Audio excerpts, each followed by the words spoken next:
Just like in the movies. Welcome to the special live edition of SuperWonder Legacy. I am Jared. I am here with Brit. What's up, Brit? Hello, hello. And Jid has made his triumphant return. What's up, brother? Hello. So today we are ranting about the famous or infamous DCAU. I say infamous because it really depends on your point of view when it comes to Superman and Wonder Woman.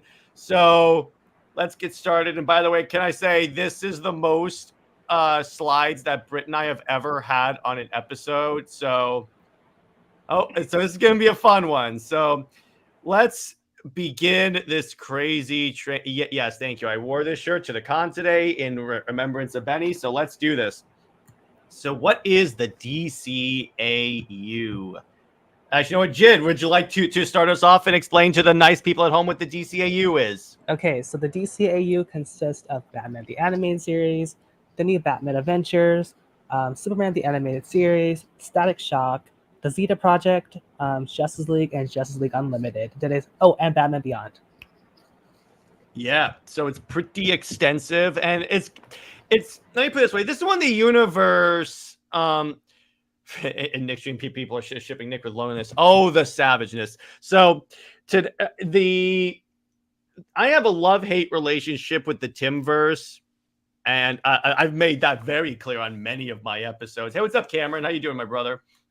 So, all right, and by the way, hey, what's up, Tevia? Yeah, I wish we got to talk at SuperCon, but hey, there's always an element next year, dude. So, because the DCAU got me into DC in general because I knew who Superman and Batman were, but I didn't know like who Green Lantern was, who the Flash is, who Wonder Woman was. This is a hell of a show to get an intro to Wonder Woman, but more on that later. But it like showed me like the overall DC universe, and I'll get into that later. But so Britt, your experience with the DCAU? So not much. The turnoff for turnoff for me with that was Wonder Woman because I love the character, and just her personality wasn't to my liking. So I would try to watch a few episodes of Justice League, but it just wasn't right. Then the Batman or Batman animated series, that kind of was okay because I am into the dark and mystery type thing, I never really watched Superman, but Static was a good show, and Batman Beyond. But other than that, I sort of kept away because of Wonder Woman's attitude, the way she was portrayed. Yeah, and I'll get into that. There are there's like a scene in here because at the end of this, we talk about like our issues with the portrayal, and I have words for this. So let's get started. So as Britt said, so the DCAU or the Timmverse is basically, or the Diniverse, or however the hell they want to talk about this, is everything that takes place in the Bruce Timm DC universe that started with Batman. And it's had many different adaptations. Arguably, the adaptations kind of hurt the main show, like the Batman Beyond comic that made it so Batman and Barbara Gordon were sleeping together, and that's why Nightwing didn't show up to Batman Beyond. Britt, do you know that? Yes, I knew of the controversy, but I didn't know the extensive part of Nightwing not showing up. That's why. And Bruce Timm is quoted during the whole Killing Joke stuff where he said, "Oh yeah, I've always felt there was an unspoken attraction between the two." And I'm like, "What the John Byrne are you talking about?" I had to. So let's get started with Batman the Animated Series. So to start with Batman, I haven't watched all of it yet, but I am. This is one of the solid shows because it's just a simple detective show. Yes, they have Man-Bat and Clayface, but it still oddly feels grounded. And the thing about this, and this is probably why the show took off when it did, it's very mature for a cartoon show. What do you think, Jid? Let me tell you about Batman the Animated Series. I've seen this entire show. I have the DVD for it. Mm-hmm. It is the best Batman show out there, period. Like, to me. Mm-hmm. And Yeah. here's why, because this is the Batman that was much more older, but he's also very, very vulnerable during this stage of his career. He was probably in his late 30s, and Dick Grayson was in college during this time. And for me, I do not like to put this in the same universe as the rest of the Batman, or DCAU shows. For me, this is a separate entity compared to the new Batman Adventures. I don't think they're both the same shows. It's just the art style is so different. Then the thematics of themes are so different here. And then even the relationships too, they're so different in this universe in contrast to the new Batman Adventures. Here, Catwoman, she is a flawed individual. In the new Batman Adventure, she's just a stereotype. That's one example of how different the shows are. Yeah, and actually, Cameron brings up a good point. Cameron says, "I remember seeing nothing wrong with Barbara and Bruce. Then I read the comics, and oh boy, did I start looking at Tim sideways." Yeah, because here's the problem: in the show, it's established that like Bruce is 40 and Barbara is like 18, let's say. And I'm sorry, that's a little creepy, particularly when Batman would not do that to essentially his son. And Brit, am I wrong about that? You're right because the thing is with Barbara Gordon, she was created to be closer to Bruce's age. And the way they, try to flip things and change things, making her a teenager and dating, Nightwing, um, Grayson, it really turned, yeah, it turned very messy.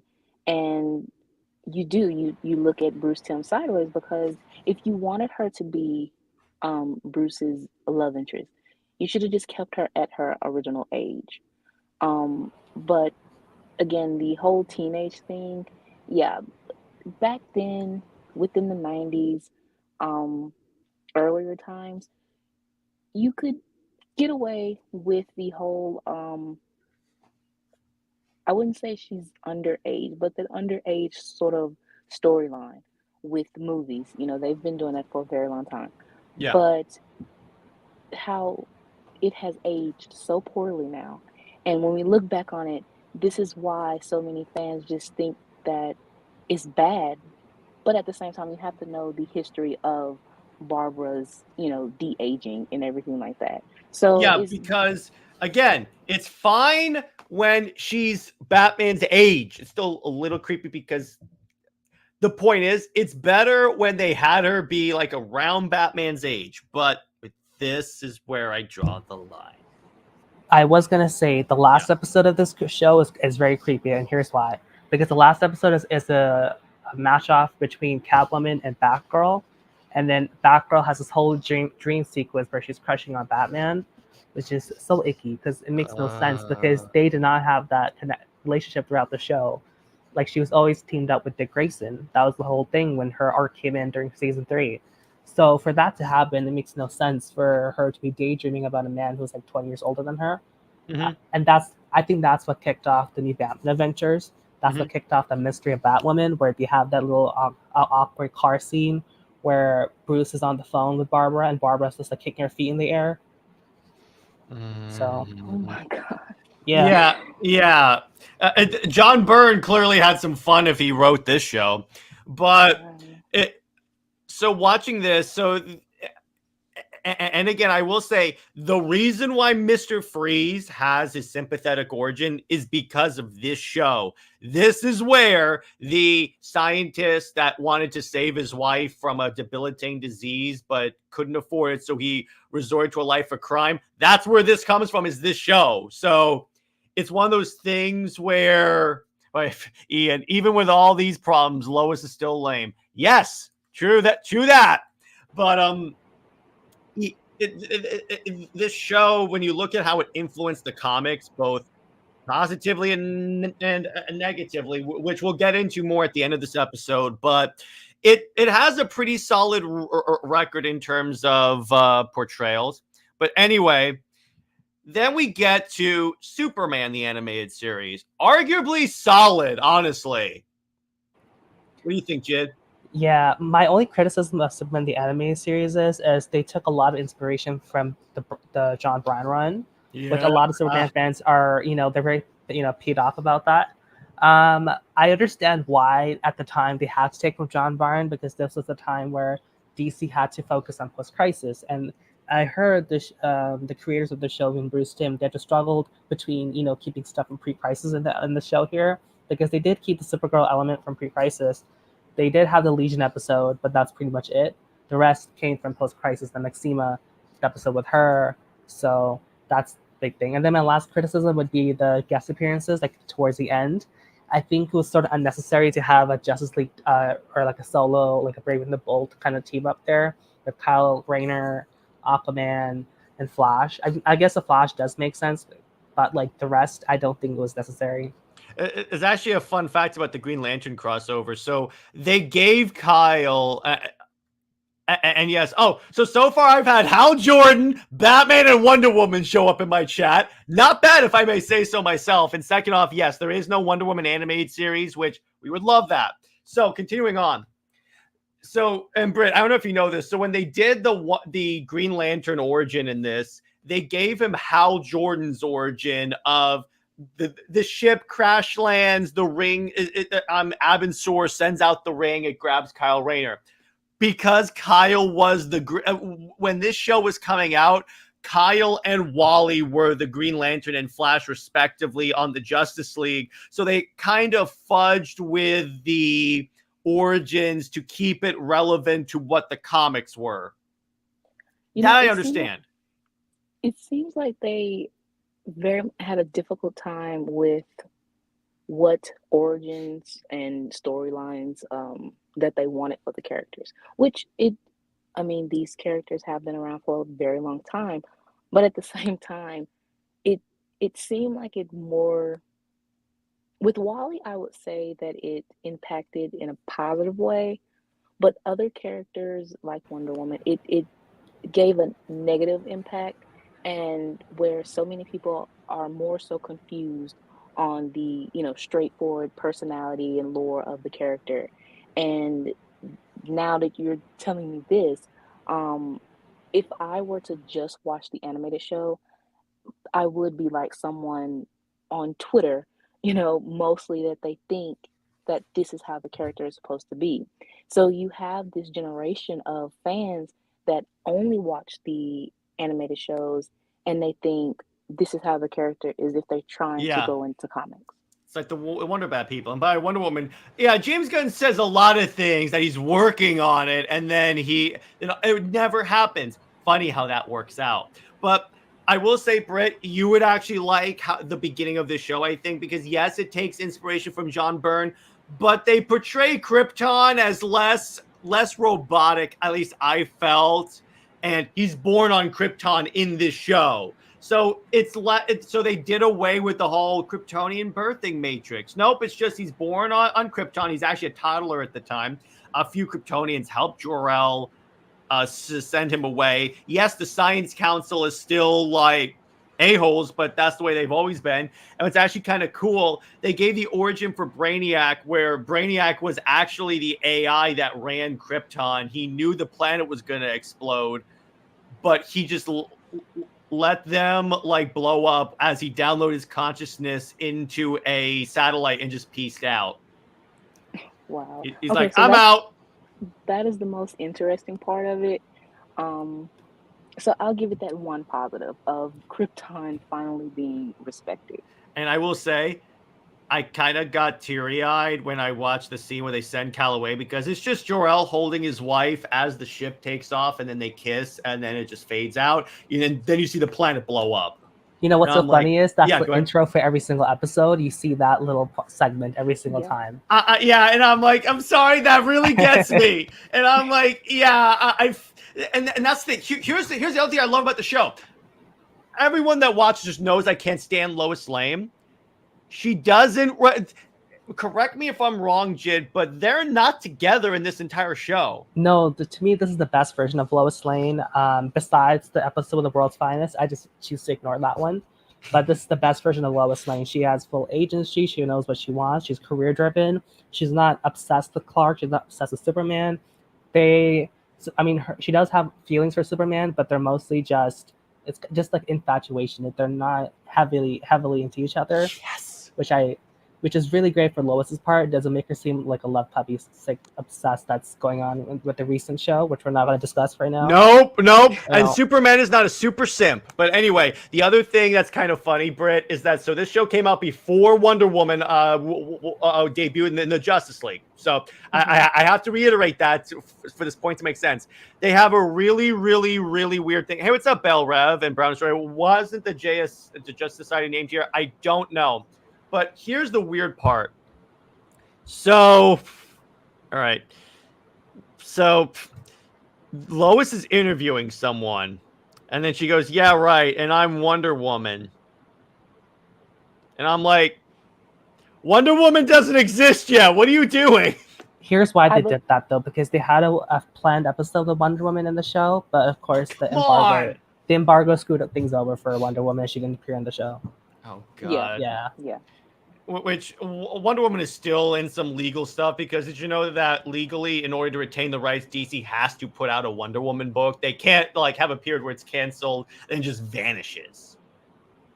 So it's, again, Wonder Woman is treated very like badly by DC. Big surprise.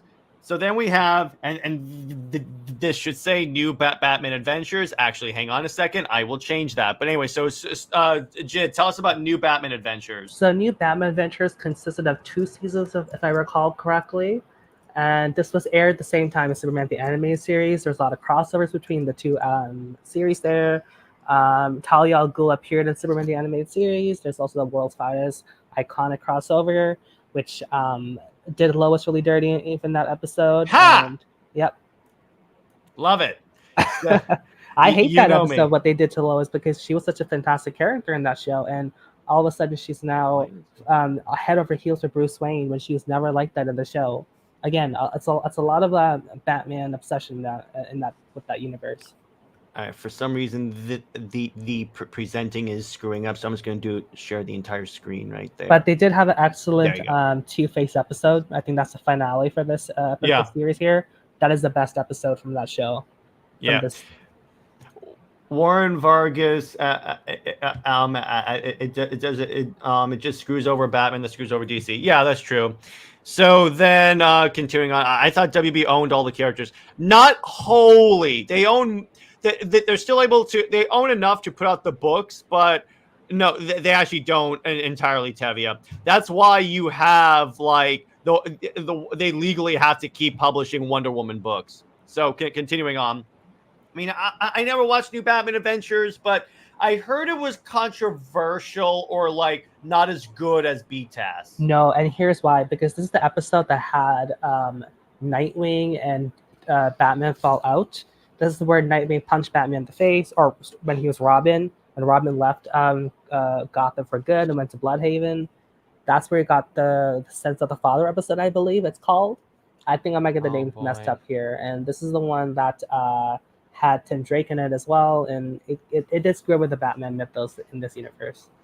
Yeah. So then we get Batman Beyond, and fun fact, this is the first time the Justice League shows up in the DCAU, which, of all the things, and it's also Superman's first appearance in the DCAU, if I remember correctly. So, so the premise of this show is, so Batman is old. He builds a suit that does like most of the work for him, but he almost takes a life with a gun because he's like too old.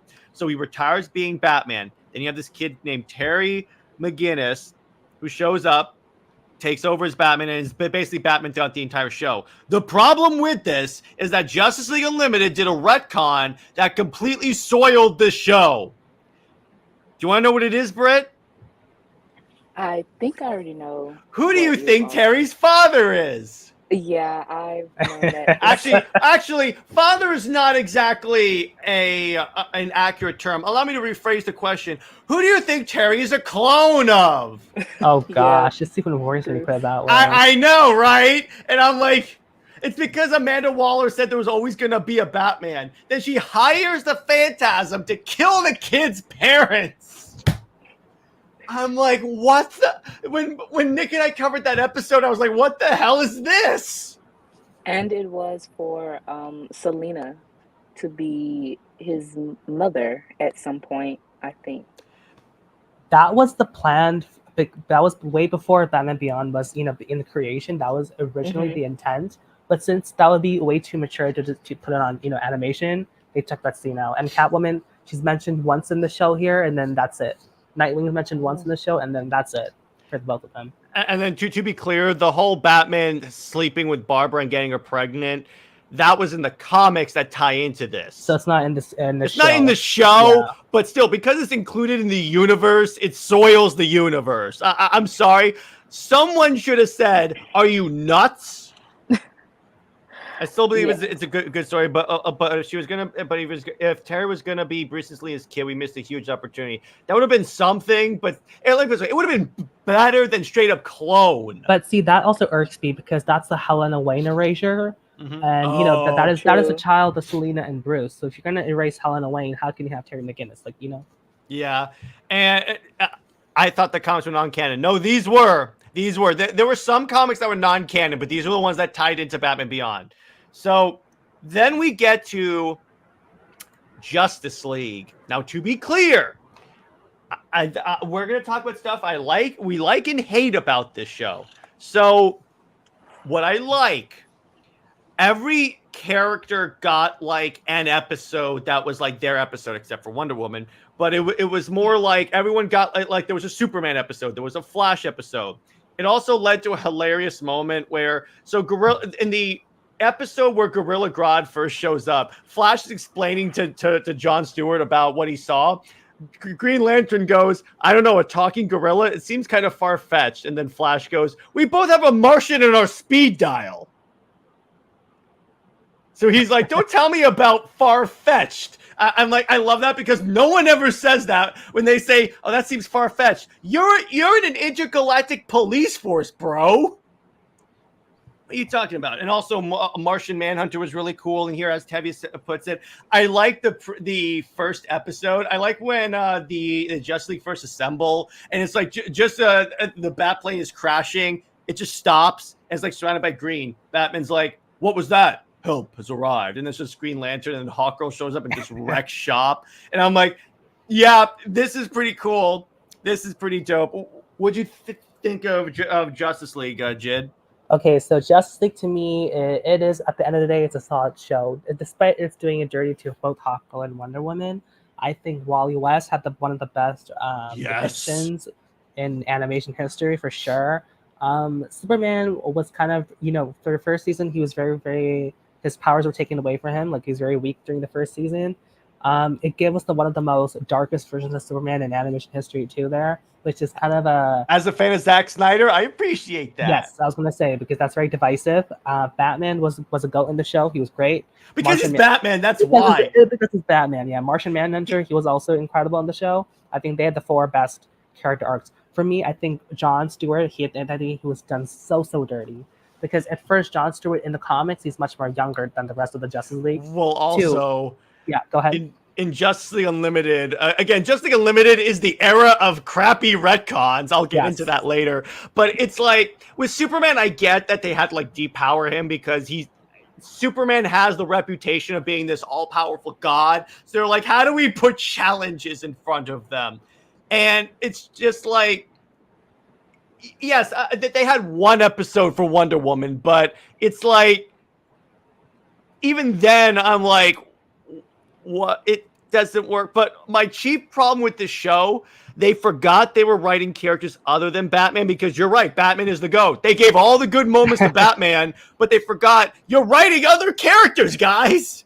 There's 6 other people on the team. 6 other fantastic characters.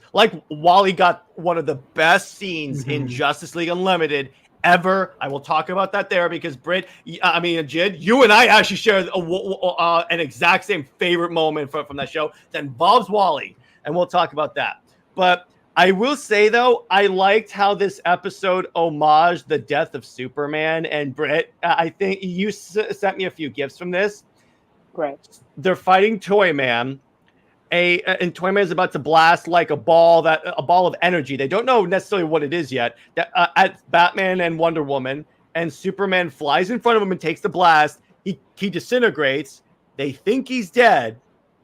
Wonder Woman goes ham on Toyman, and then it's like Toyman is like shooting her with like a squirt gun of acid or something like that. It does nothing. She goes, "Do I look like I'm in the mood for your games?" And it's kind of funny. The way the rain is animated, it looks like tears. She's crying. Yes, go ahead. And I'm like, yeah, it's like I get the whole I'm gonna punch a hole in your head thing. It's like I get, and honestly, as I watch later and I see how aggressive they made Wonder Woman, yeah, I don't like that line in retrospect. Yeah, that's what I was going to bring up, because it did have on Twitter. I did tweet that and I got a bunch of likes, because that's not who Diana is. Like, it would hurt her that her best friend Superman just died, of course, right? But she would not have that like visceral reaction where she's gonna kill someone over it, you know. The other thing I didn't like is Brit, Doomsday shows up in this show, but they make him intelligent. Like, he speaks with full diction. And I'm like, again, I talked about this when I covered the show. I was like, what are you guys doing here? Doomsday's whole thing is he was supposed to be a guy that could kill Superman. He's supposed to be a Hulk-like creature. What the heck? I mean, I get it, because I don't like Doomsday. I think he's a plot device. Yeah, exactly. Plot device, one-trick pony, all of that just to kill Superman. I get trying to make the monstrosity, a little bit more interesting. However, having Doomsday be able to speak full sentences, no, I wouldn't have it like that. But I understand, and that's what I'm trying to say is that. Mm-hmm. Do you know how they took his ability to speak away and made him more monstrous? So in one episode, in one of the episodes, it takes place partly on an alternate Earth, and this is going to sound really familiar. So a member of the Justice League is killed, or someone close to Superman is killed, and Superman shows up, kills Lex Luthor, and then assumes totalitarian control of the world. What does that sound like? It's very much injustice. Yeah, except and then all the Justice turn to total dicks and turn into dictators. They show up. This is when Doomsday shows up. This is when Doomsday shows up, and he's talking and everything like that. Justice Lord Superman lobotomizes Doomsday with his heat vision. This is what turns Doomsday into a Hulk, and I'm like, oh my gosh. I get what you're going for when you're changing the story, but when you're changing one of the fundamental core characteristics of the character, you might as well just not use the character at that point. Make up another character. I mean, they even use General Eiling in Justice League Unlimited as a Hulk character. I'm just like, yeah, but for the most part, this was a pretty solid show in terms of like the way the characters interacted. Do I wish there were an episode that featured Wonder Woman versus a Wonder Woman villain instead of Batman hitting on Sheena so she'll release him? Oh, gross. Yeah, that's what Brit. That's literally how Batman escapes. He's being held by the Justice Gang, and he starts like using his bat charm on Sheena, and she lets him go. He's like, maybe I like danger. Oh my gosh. I didn't know. So Batman likes really younger women and furries, apparently. Well, I guess they really wanted to do the, Catwoman thing. So yeah, actually, Catwoman. She exists in this universe. Because actually, in this episode, Catwoman is supposed to take Cheetah's place, but because of the bat embargo, that was the whole thing going on, and that's what they had to use Cheetah instead of Catwoman. So that kiss would have been Catwoman and Bruce, and Catwoman letting him go. But they couldn't use not a cat character in order for that. It doesn't work. It's like close enough. It's a cheetah, but I'm like, it's more. disrespectful to Wonder Woman because 100%. yes, they got a Wonder Woman villain, and Felix Faust kind of counts. But the thing is, when you leave out her iconic villains, where it's Wonder Woman versus Cheetah, I don't think Wonder Woman ever fights Cheetah in the DCAU, if I remember correctly. She does in the Kid Stuff episode, but it's like a 10-second cameo, and then she's out. Yeah, so I'm like, what the heck is what's going on here? And again, and this is to our point where I would argue, in my personal opinion, this show was less disrespectful to all the other characters in the Justice League than it was to Wonder Woman. I disagree. I think Hawkgirl was done the most dirtiest in the show. Okay, elaborate. Okay, so especially because they combined Kendra, Shayera, and the first Shayera Hall all into one character here. Of course. Two, the relationship with Jon Stewart came out of nowhere. I mean, yes, Wonder Bat came out of nowhere as well there, but the Jon and Shayera relationship came out of nowhere. And then the character assassination of Hawkman also. Oh yeah, we turned to Hawk Stalker. Stalker. Brit. So what happened? So, and this is in JLU, but you know what? I'm pissed off about this, so I'll just throw it in there. So they did an episode of JLU where they tried to explain the Hawk's origins, and they did a lot of like the reincarnation stuff. The problem is, guess who they roped in on the reincarnation? I saw that. Yeah. It wasn't even a triangle. It was like a love square with Vixen as well. No, not just that. They made it so and implied that Jon Stewart was a reincarnation of the one that Hawkgirl had an affair with. And you know what's kind of funny? So here's the funny part. So when Nick and I were covering this, as we approached the episode, I was warning Nick, I'm not going to tell you what happens in this episode. I want your legit reaction. So when he's watching the episode, he live DM'd me and goes, "That was BS." And I knew exactly what he was talking about. And I'm like, I told you, because that is so stupid. That is one of the worst things you can do for this kid. Why complicate it further by putting Jon Stewart in that reincarnation thing that's already ridiculously complicated? Why?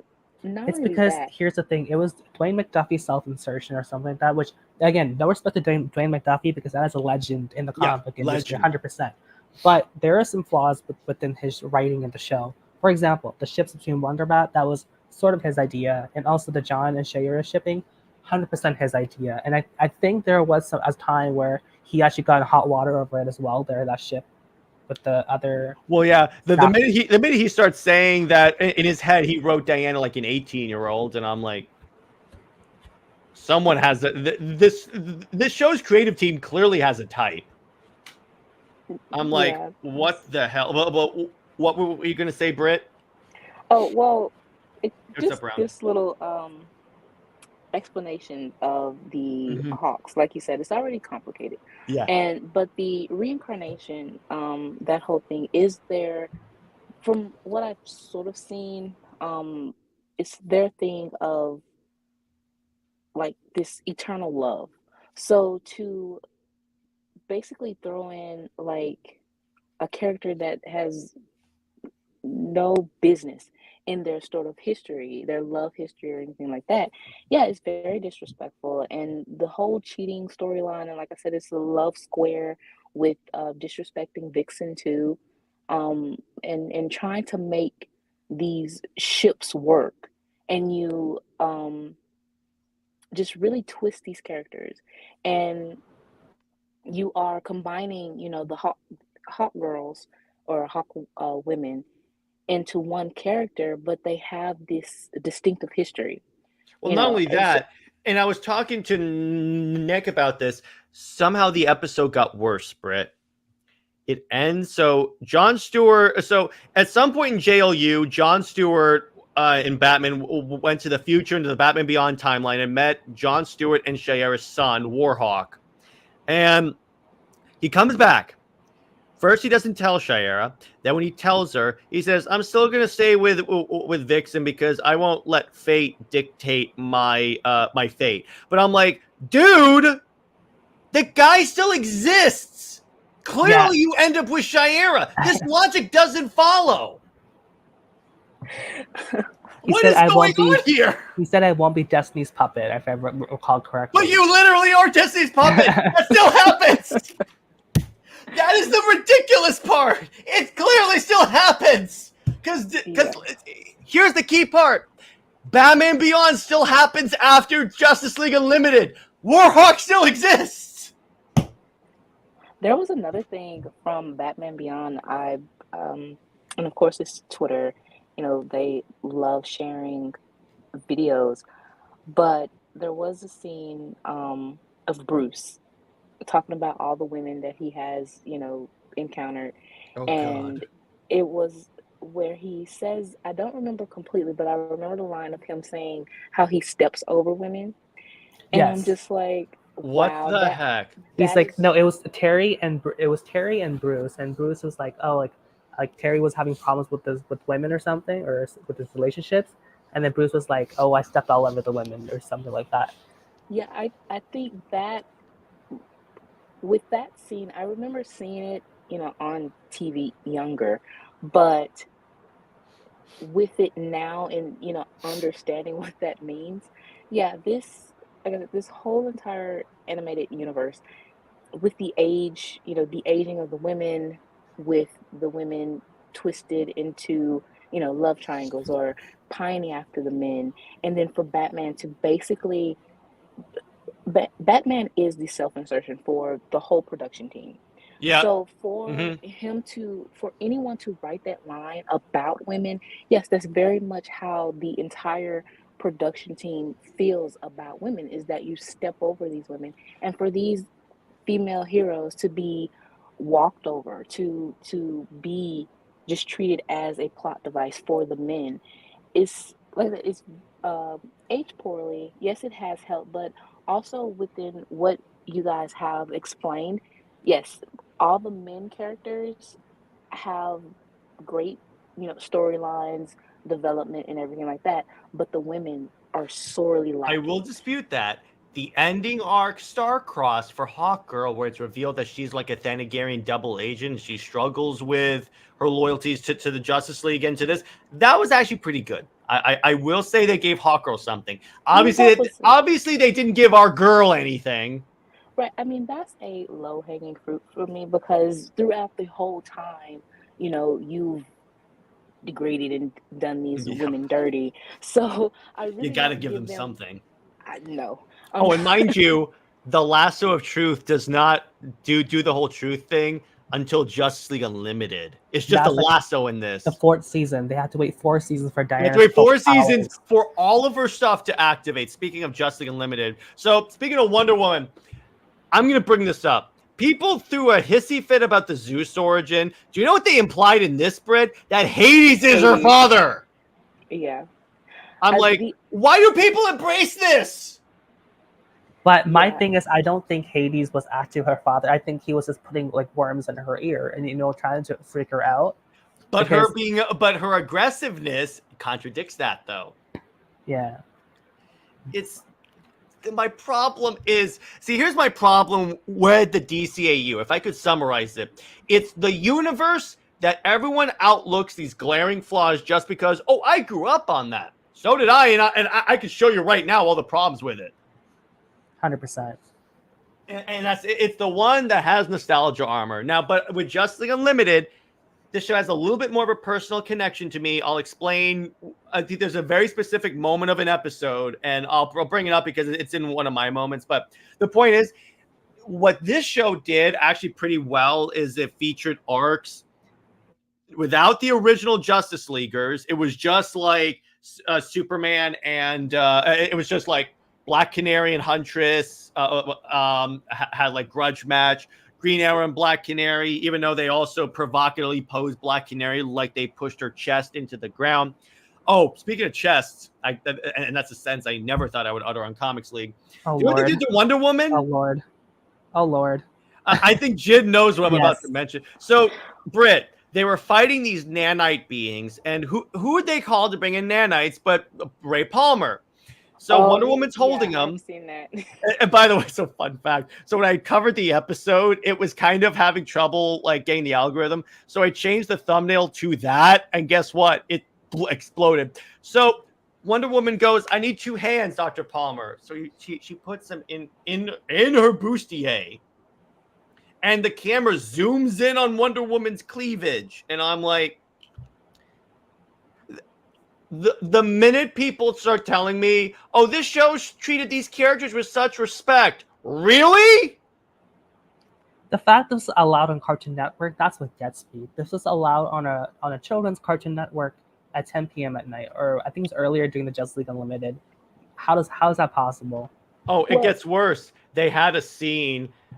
Here's even more adult stuff that was on the show. They had a scene where like the Flash got white,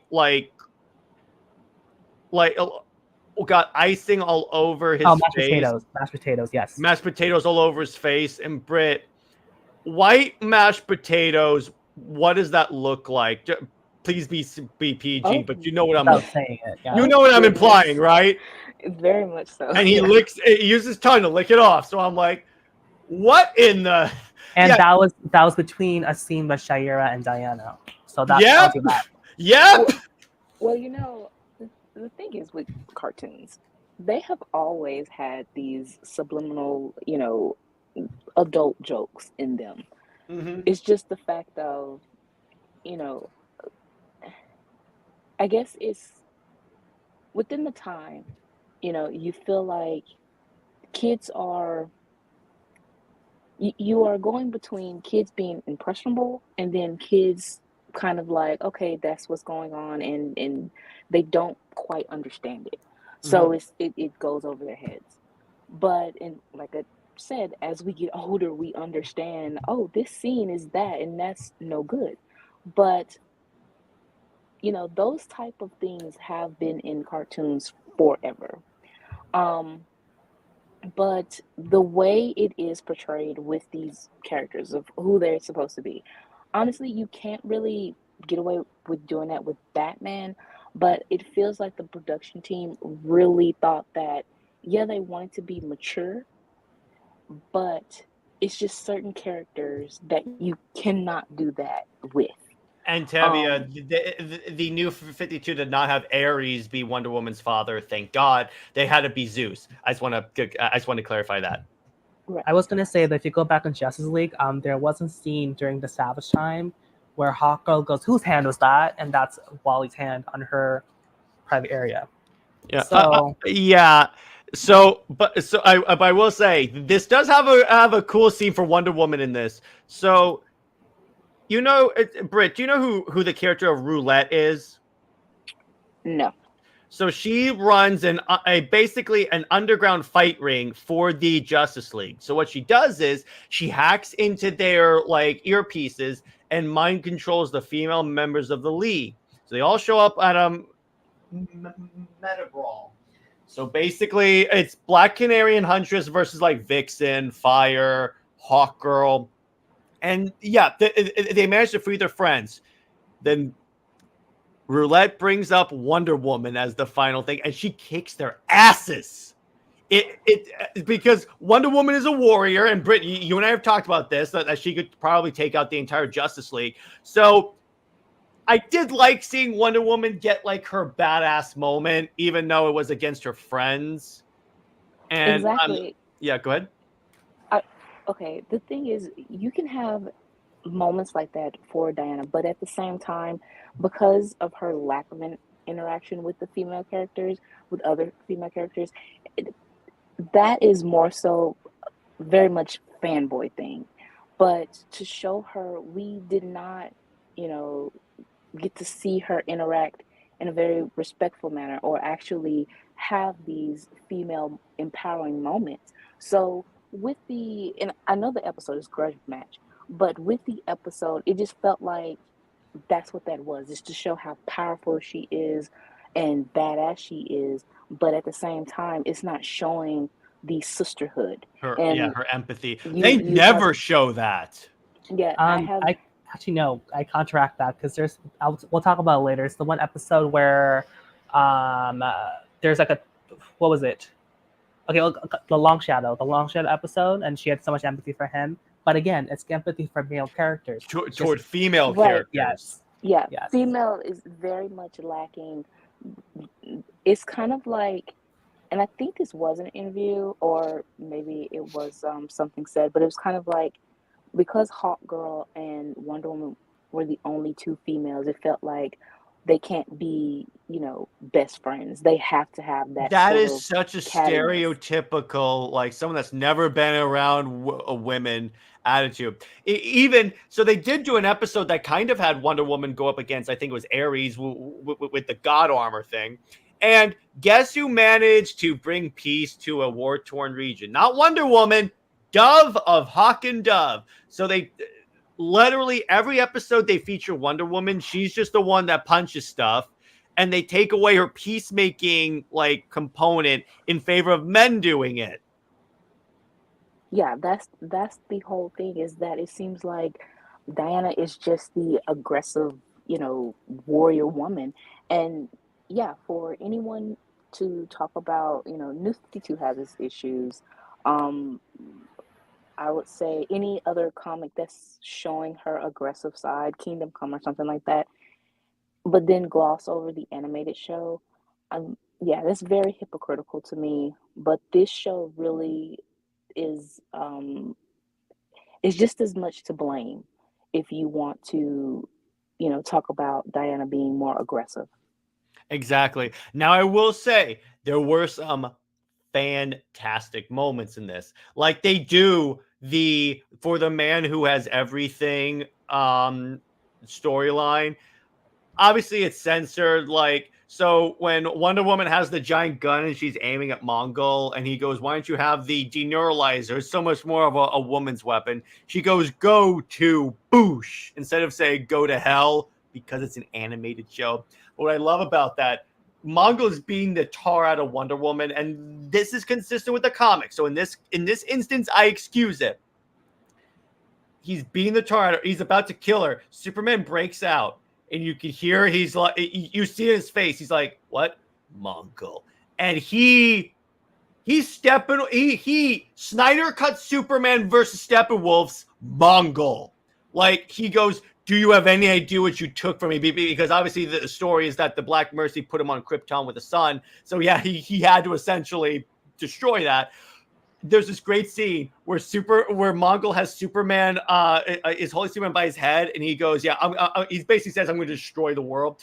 Superman just goes, "Burn," and then he just heat visions Mongol's chest. And this is Superman. See, the one thing you'd never do to Superman is piss him off, because yeah, he has self-control. If you make him lose his self-control, oh, woe betide you. So they had that. They had the Wally West moment that Jid and I are going to talk about. I see. The reason I'm not going into it now is because that deserves its own thing, because it's so cool. And by someone took Snyder cut music and put that in there. Then the portrayal of like Huntress and Question and a lot of these D-list characters that don't necessarily get the spotlight. That was cool because it did feel like a comic book where some of the issues would cover these characters and this character. They even kind of did Power Girl, except Power Girl was named Galatea, and she was like a clone. So I'm like, okay, if you don't want to do the multiverse, I kind of got that. By the way, though, they did do in Justice League, I forgot to mention this, but this is the episode that did gender politics really well, because there was that Amazon name, I think Arisia was her name, or I forget exactly who. Yeah, Arisia. Yeah, Arisia. The Fury episode. Yeah, she wanted to get rid of all the men. Because she, but what's kind of interesting at the end of the episode, it turns out Hippolyta tells her, yeah, you were shipwrecked. A man saved you and brought you to our shores and then died on the beach. So you were actually saved by a man. And you could see in Arisia the like, yeah. I was like, oh, that's cool. Again, it's a Wonder Woman episode. She also caught Superman when he fell. So there you go. I like that one. But that was the same episode where Hawkgirl goes, but who wants to live in a world without men? And she flips her hair around. So yeah, don't knock it till you tried it, sister. I love. It's. So you want to portray these people as sleeping around? Wow, it's kind of like Greg Rucka on Wonder Woman. Haha. So then let's talk about some Static Shock. And this is a show that I've watched briefly. I haven't really watched most of it. So Jid, go ahead. Okay, fraud alert, I've not watched in the entire series of Static Shock. Brit, have you watched Static Shock? A few episodes. I did like I said, watched a few episodes, and it is a pretty good show. It does give, a the feel of being an African American, character hero, and it goes a little bit into stereotypes, but it also addresses some Yeah. racial occurrences, and it does a pretty good job. I will say that I was very impressed from the episode that I did see, and I understand why Static was such a popular character at that time. And honestly, at this time, the character should have more of a revival. Exactly.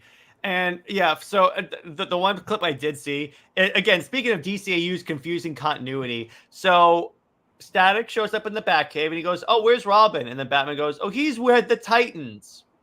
And I'm like, and I think this was around the time the Teen Titans show was airing, so people are like, "Wait, is that canon?" It's not, but everyone's like, "Wait, what?" This is the problem. They made these references a little too early or late or not the right moment, so it kind of confuses the timeline.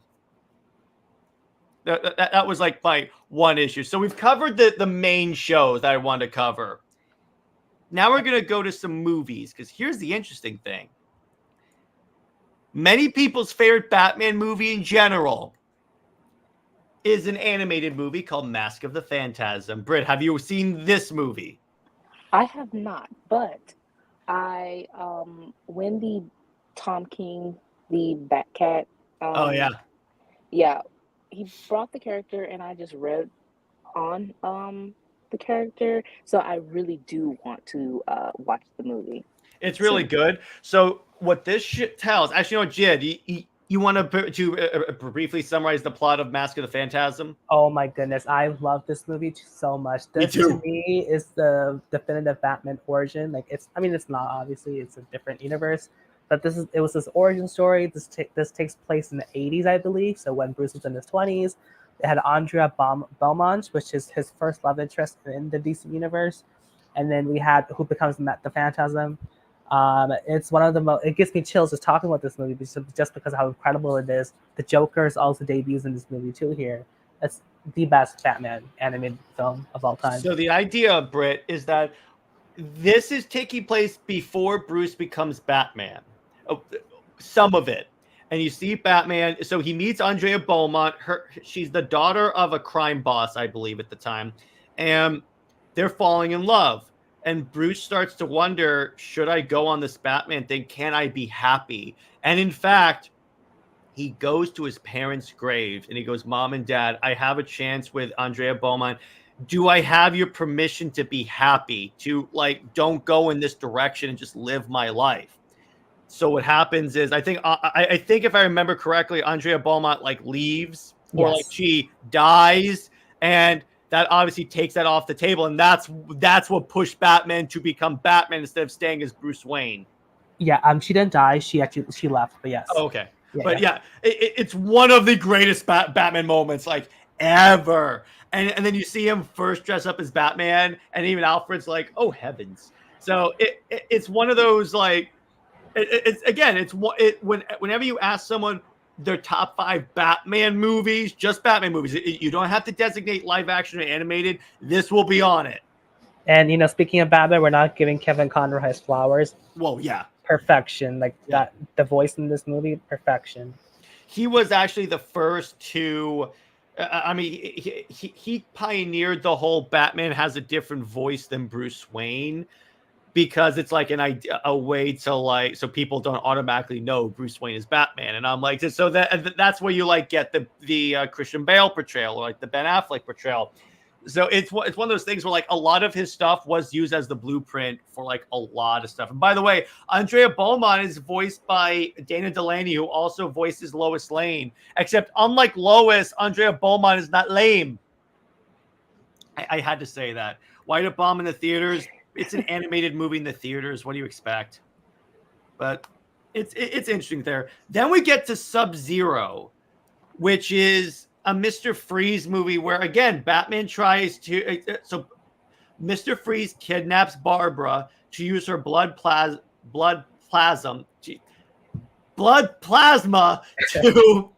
to resurrect his wife, essentially. So again, it's Mr. Freeze trying to like save his wife, because what BTAS did, that is where you get the origin for Mr. Freeze, where all he's doing is trying to save his wife. Previous to that, he was just a guy with cold powers or something. It wasn't the pathos that they put in there. Even with like Harvey Dent, it wasn't as filled with pathos. That's what BTAS did very well. They made you feel bad for the bad guys. 100%. And the thing with Mr. Freeze Sub-Zero is this is the BTAS universe. This is not the new Batman Adventures universe. So I guess we need to make that distinction really clear. Oh, yeah. Mm-hmm. So obviously there is that. And then we get to one of the best, but also disturbing Batman movies. Brit, have you watched Return of the Joker? No. Okay, so this is explaining what happened to Robin. So this takes place in Batman Beyond, and the Joker returns, as you can tell by the title of this movie. That'd be hilarious if the Joker does not return the entire time. But so Batman is starting to think, who the hell is the Joker? So Terry goes to like Barbara and asks what happened with the Joker. So here's what happened with the Joker. Batman and Robin were on a mission doing Batman and Robin stuff. Robin is kidnapped by the Joker and experimented on and turned into that little Jokerling that's up here. And then one of the most like disturbing moments in the movie, disturbing, effective storytelling. So he has like a gun, and it looks like he's going to kill Batman, but instead he shoots the Joker, killing him. But also he goes from laughing maniacally to just crying. And then there's also an alternate, like a different movie or different scene where the Joker's electrocuted instead of being killed. I saw the actual gunshot in the cut I watched. Then so Terry goes and sees Tim Drake in the future time, and they make you think that Tim Drake is like okay and he's fine, he's recovering. But it turns out, so what the Joker did is he had, I think it was like a chip that had his like identity implanted in Tim Drake. So the Joker that was returning was Tim Drake the entire time. And I'm like, okay, you know what? It's kind of funny. This is eerily similar to Under the Red Hood. So I'm like, okay, I kind of see where they got it from, but all of effective storytelling. And this actually came before the Red Hood, so we got to put that out there. So So it's kind of interesting to talk about that in retrospect. So Britt, what do you think of the plot of Return of the Joker? Okay, so I have 2 movies to watch. Yes, you do. Tomorrow, I will definitely be reviewing it for you. So check out, watch out for the DM if I am sending GIFs, Jared. She'll be sending crying cat gifs on this one for sure. Now, this Batman movie I have not seen. This is the only DCAU movie I haven't seen. Do not watch this. Do not watch this. Dude, it's bad. It's bad. Because like I'm saying, we get the whole scene with Barbara kicking her feet in the air, calling. Bruce. Oh no! So yeah, don't watch it. So you're telling me it was written by Bruce Timm, is what you're telling me? Oh God! I don't think he was a part of the movie. For this. Then what is wrong with these people?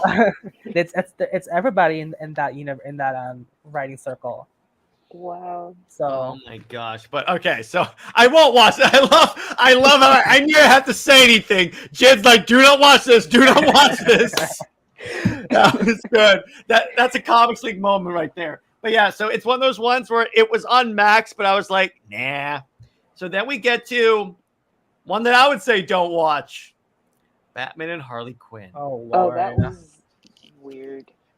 Where they have Harley Quinn sleep with Nightwing. Oh, not even sleep. Like it's harassment. Like, what is this? And he even kind of relents, and he's like, the things I do for my city. And I'm like, what the hell is this?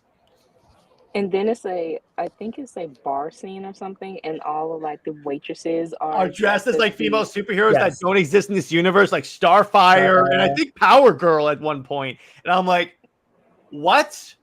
And the way they're dressed is just so scandalous. It's kind of it's Yeah, this whole production team is very disrespectful to the female characters. Yeah. Then we get to arguably, in my opinion, one of the best DCAU movies, Justice League versus the Fatal Five. Allow me to elaborate.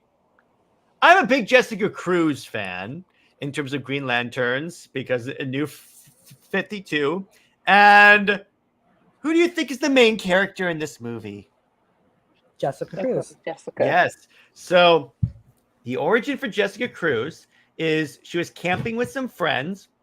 They stumbled across like a mob, a group of mobsters that were burying bodies. Her friends were killed in front of her, and she barely escaped. So she became agoraphobic. And the thing about Jessica that works with her being a Green Lantern is that she's constantly like, I'm scared to leave my house. How am I going to be this brave space warrior? And you see her go through this journey throughout the league. And it's kind of interesting. Wonder Woman comes to her. I noticed this Wonder Woman is using a sword. So I found that very interesting, and goes, hey, listen, we've been trying to call you. Why don't you join the Justice League? And then Jessica's basically like, I'm not a hero. I don't deserve to be here because I'm afraid. And then again, she goes through that character journey because one of the Legion of Superheroes pursues their enemies called the Fatal Five to the present day because the Fatal Five is trying to prevent the Legion from existing by blowing up the sun. Obviously, that's a bad idea. So the Legionnaire Starboy kind of bonds with Stargirl and they become close friends. You also see Ms. Martian. Apparently, there are other Martians in this universe. Again, there's a lot of stuff that they try to explain in other material that never came out. So I'm like, but John is the last. Anyway, we do get some pretty interesting Wonder Woman moments, like when the League first shows up. Like one of the Fatal Five goes, the ye old Justice League, and then they do the whole introduction. She goes, I am Mono, this is Therok, and this is, and then Wonder Woman interrupts and goes, dead man walking. And I'm like, it works for this Wonder Woman, but for obviously, as we know, I mean, is that really a Wonder Woman line? No. Yeah. Again, they see. Here's the thing: they turned Wonder Woman into Hawk Girl. That's what because that's a Hawk Girl line. That is 110% a morally Shayera. But in terms of like, that's a Hawk person line. But they turned Wonder Woman into that, and I'm like, okay, but it is kind of cool where so there's a part where they go into Starman's head and he takes him to the Legion and you see like a statue hall of all the Green Lanterns. And you see Hal, Guy, Kyle in there, and they're all in their classic costumes. So I'm like, oh, okay, that's cool. And then Jessica becomes the main hero because so two of the Fatal Five are being held on Oa in the present day. So the Fatal Five show up. Actually, what they do is they kidnap Jessica and coerce her to take them to Oa. But what she does is that when she's flying into Oa, she says, okay, guys, code green. What that means is lantern under duress. But they don't know that, obviously. So the lanterns fight the Five. They get their asses kicked. Jessica Cruz's ring is like shattered and she's like buried under rubble. She starts doing the Green Lantern oath, which I still maintain is one of the best oaths in all of pop culture. And the ring reforms and then she becomes a hero and she flies back to Earth. And she finally the thing about this is when she finally gets the Green Lantern symbol over the eye is when she's like sitting in her bed saying, can I do this? She lights up the ring and just flies out there, and she beats the crap out of the Fatal Five. It's like it's barely even a contest. And then Starboy sacrifices his life because they managed to like screw up the sun. So he flies into the sun and is holding it together, kind of like All-Star Superman.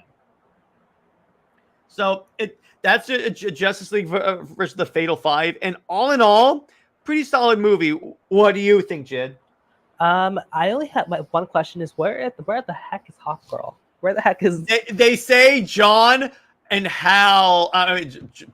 John and Shayera and I think Martian Manhunter are like are like trying to like negotiate peace in a war between Rand and Thanagar. So they're like off planet, right? That was my thing. I I feel like they would have been better choices than Wonder Woman was in this movie. This is my hot take. Yeah, but then again, and it's not like the DCAU really included Wonder Woman in a lot of cool stuff, so it wouldn't have been like missing. But Brit, your thoughts on Justice League versus the Fatal Five, if you haven't seen it from what I just described? Okay, so I have, and of course, Wonder Woman scenes, is really all I care about. When she first meets Jessica and how she has the sword and she just like pulls the sword out and wants to fight her or trying to It's mainly get to her activate the ring. right, but that is not Diana. Like I understand what the scene was supposed to portray, but it's still kind of like that is not Diana. Um, the whole thing about a dead man walking, and then when she is fighting, and Superman asks her, "Are you okay?" and she says, "I broke a nail." Still, some of the lines that Diana has it just doesn't really sound like her. Although I will Um, say though, there was a nice scene where Superman has his shirt off, and the way they angle Wonder Woman, it looks like she's just staring at his chest. Like, okay, Jerry. Brit, Well, it's you and me. Come on. I mean that subtle thing can be that, but again, the overall thing of how more open, of her character, is still kind of like they have not learned their lesson. And then with the voice actress, Mhm. it just seems like she advocates for, a Justice League reunion. And this movie is kind of like supposed to be that, push for that. But she's more so pushing for the universe and instead of more respect for the character. And that's something that although this movie was okay for Jessica and other characters, they still lack with Diana. Well, not only that, we all know Susan Eisenberg is openly antagonistic toward fans, so there is that. But the other thing about this is like the only reason I have a strong suspicion the only reason why she was advocating for a renewal is to finally pull the trigger on the Wonder Bat thing, and I'm like, no one wants to see that. Well, of course, that is her only reason. But Even though yeah, she herself has said it was never supposed to be anything romantic, it was just supposed to be flirting. yeah, So but I'm like, you want to turn Wonder Woman into a shameless flirt? yeah, I mean that is pretty much her in, goal. But again, I'm not impressed with this universe, and I'm glad that I didn't really from what I've seen, that's enough. But I will, watch the movies that are recommended. But so far, yeah, I'm not impressed with the entirety of the universe. So tell me, Britt, you watched the DCAU and were like, Not impressed. Well, yeah, yeah. there you go. Best Superman moment, by the way. So speaking of best moments, so now we're gonna get to. I've asked our crew to come up with their 5 best moments from the DCAU. I'm gonna go first. My number 1 moment: the World of Cardboard speech. So, Britt, the final battles against Darkseid. I've sent you this on YouTube. So Batman's fighting Darkseid, and he goes, and Darkseid goes, "You really never give up, right?" And then Superman just beats the crap out of him. And I'm putting up the World of Cardboard speech on my phone real quick. But the thing about this is when you take this into account with like the Superman the animated series, Darkseid and Superman have history, and it's like one of those like so all of this like really like it builds. So I have the speech, and I kind of want to just do it. So I'm trying to find where. Okay, here we go. So Darkseid goes to Batman, "You really don't give up." And then Superman goes, "That man won't quit as long as he can still draw breath. None of my teammates will. Me, I've got a different problem." And then he beats Darkseid through a wall. He goes, "I feel like I live in a world made of cardboard. always taking constant care not to break something, to break someone, never allowing myself to lose control, even for a moment, or someone could die. And then he punches Darkseid. But you can take it, can't you, big man? What we have here is a rare opportunity for me to cut loose and show you just how powerful I really am. And he punches Darkseid through 2 buildings as onlookers watch, instantly making everyone that was complaining about the property damage and Man of Steel hypocrites. So, but it's one of those moments where I just love Superman when he lets loose and he's like, oh yeah, you could take a punch. So he just, it's kind of funny the way they animate it. He punches Darkseid and there's like a shock wave and it like breaks windows and he just goes flying. And again, my third favorite moment actually links to this. So there's a reason why Superman is very like antagonistic toward Darkseid. So Jid, your thoughts on this moment? Okay, for me, the Destroyer episode was the best finale for the series. Yep. 100%. I did kind of get upset with the lack of Wonder Woman representation in the episode because all she did was basically flying around with Martian Manhunter. I say, John! Yeah, that's literally it for her. But for Superman, goated episode for him. Batman too, goated episode for the both of them there. Yeah. No complaints. So Britt, your thoughts as a fellow fan of the Man of Steel? Okay, so yeah, the speech was good, the action was good, but I agree with Jid is that Wonder Woman, again, no type of moments that really just, elevate her character. It's all about the men. But Superman finally has a moment where he gains a little respect. So that's a point. Yeah, he's like, nope, I'm done with you, Darkseid. Let's go. So then we get my number 2 moment. The entire Justice League unloading on Amazo. So in Justice League, Ivo creates the Amazo android, which again is the android that adapts to any Justice Leaguer's powers. Somehow it could replicate a Green Lantern ring, but okay. So it leaves Earth because it's manipulated by Lex Luthor. And then it realizes this and just leaves. Then it comes back in this episode, and what it does is, at first they think it destroys Oa. It doesn't. It just teleports it somewhere else, but it's because Oa is in its way.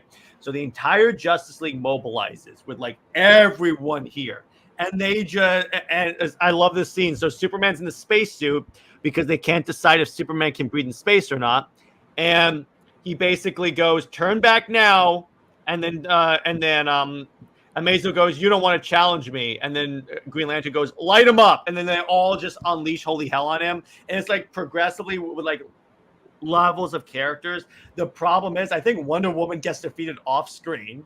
So we don't even get to see her fight Amazo. And it's like, it's one of those episodes where it's like dealing with like one's existence because Amazo shrinks down and talks to Lex Luthor. And they have like one of those existential crisis parts, and then Dr. Fate intervenes, takes Amazo, and this is where we learn that like Aquaman, Solomon Grundy, and Hawkgirl are hanging out at Dr. Fate's after the whole Starcross episode. The reason why this is very important to me is because back when I was like, I think I was 12 or 13, I had a life-threatening incident, and this was the episode that was like in my little hospital room. And I just watched this back to back, and I was like, oh, this is cool. So it kind of took my mindset off of what was happening. So this is the episode of Justice League that has the most personal meaning for me. Jid, your thoughts on this episode? This episode to me, don't hate me on this. I know this is very personal to you. I fell asleep until Shaira showed up. Really? Yes, that was my whole thing with them. So when she showed up, I was shook because I was so young watching the show, and I think I watched it in order from the DVDs I had. So that was when because to me, the first season of the Justice League Unlimited was hella boring.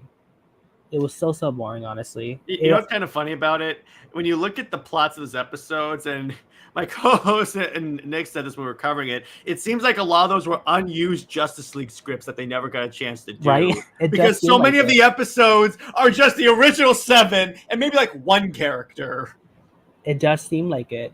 And then the Flash is missing from the entire season of this entire 13th episode. He's gone. Yeah, that's interesting. Britt, your thoughts?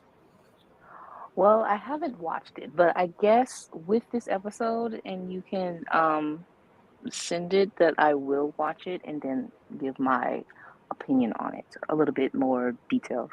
Cool. So then I got to give a little love to Estas.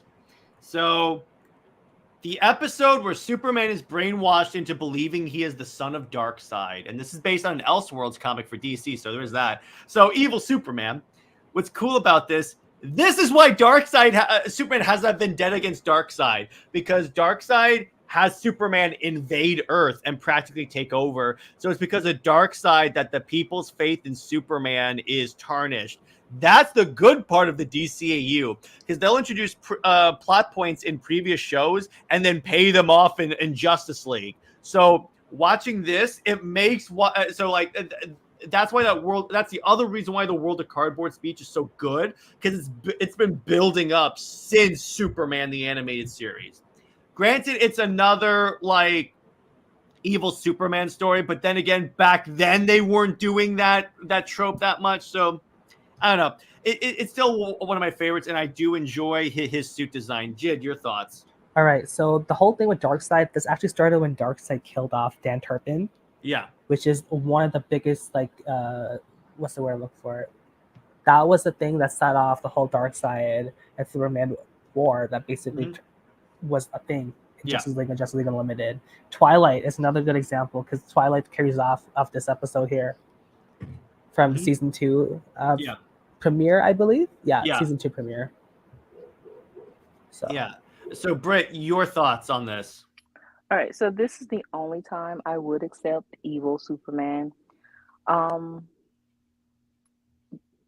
You already know I can't stand that, but if it has the a little bit more depth within it, and sort of, I guess it has to have a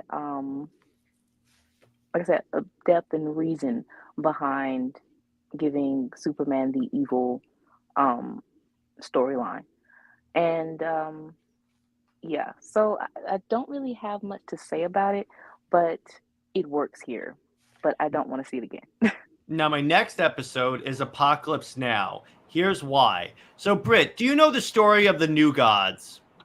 A little bit, yes. So here's what happens in this story. This episode perfectly summarizes it.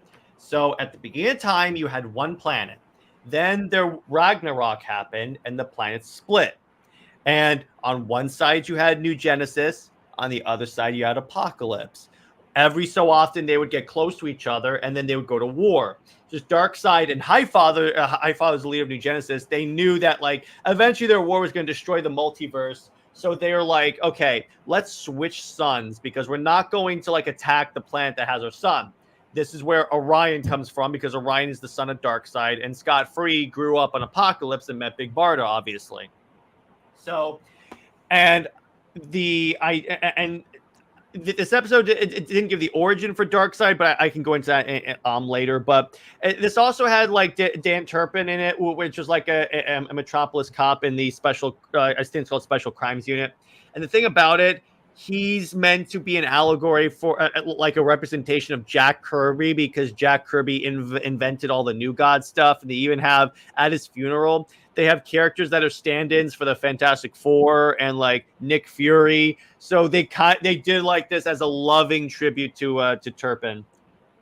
What do you think, Jid? One of the most emotional episodes is definitely this one, especially the funeral scene. I cry like a baby when I see that. And you actually see Superman himself like tearing up and getting emotional. Best depiction of Superman in that universe with that one there. Yeah. By the way, a nickname says, I wonder what kind of father Darkseid is to Supes when he treats Calabac like nothing. He's actually a very loving father to Superman. He doesn't want Superman to snap out of it. But Britt, your thoughts on the New Gods episode and Dan Turpin and all that? Okay, so you guys know how emotional I get, so I definitely have to watch this episode. I'll be getting the crying cat emoji for this. Yes. It's called Apocalypse Now. Okay, I will definitely watch. I'm loving the recommendations of what to watch and what not to watch. That's what to watch, Superman. What not to watch, anything involving Wonder Woman. Yeah. Except for the what do you get for the man who has everything? So that's actually really cool because in that episode, Wonder Woman asked Batman, "What'd you get him? Cash?"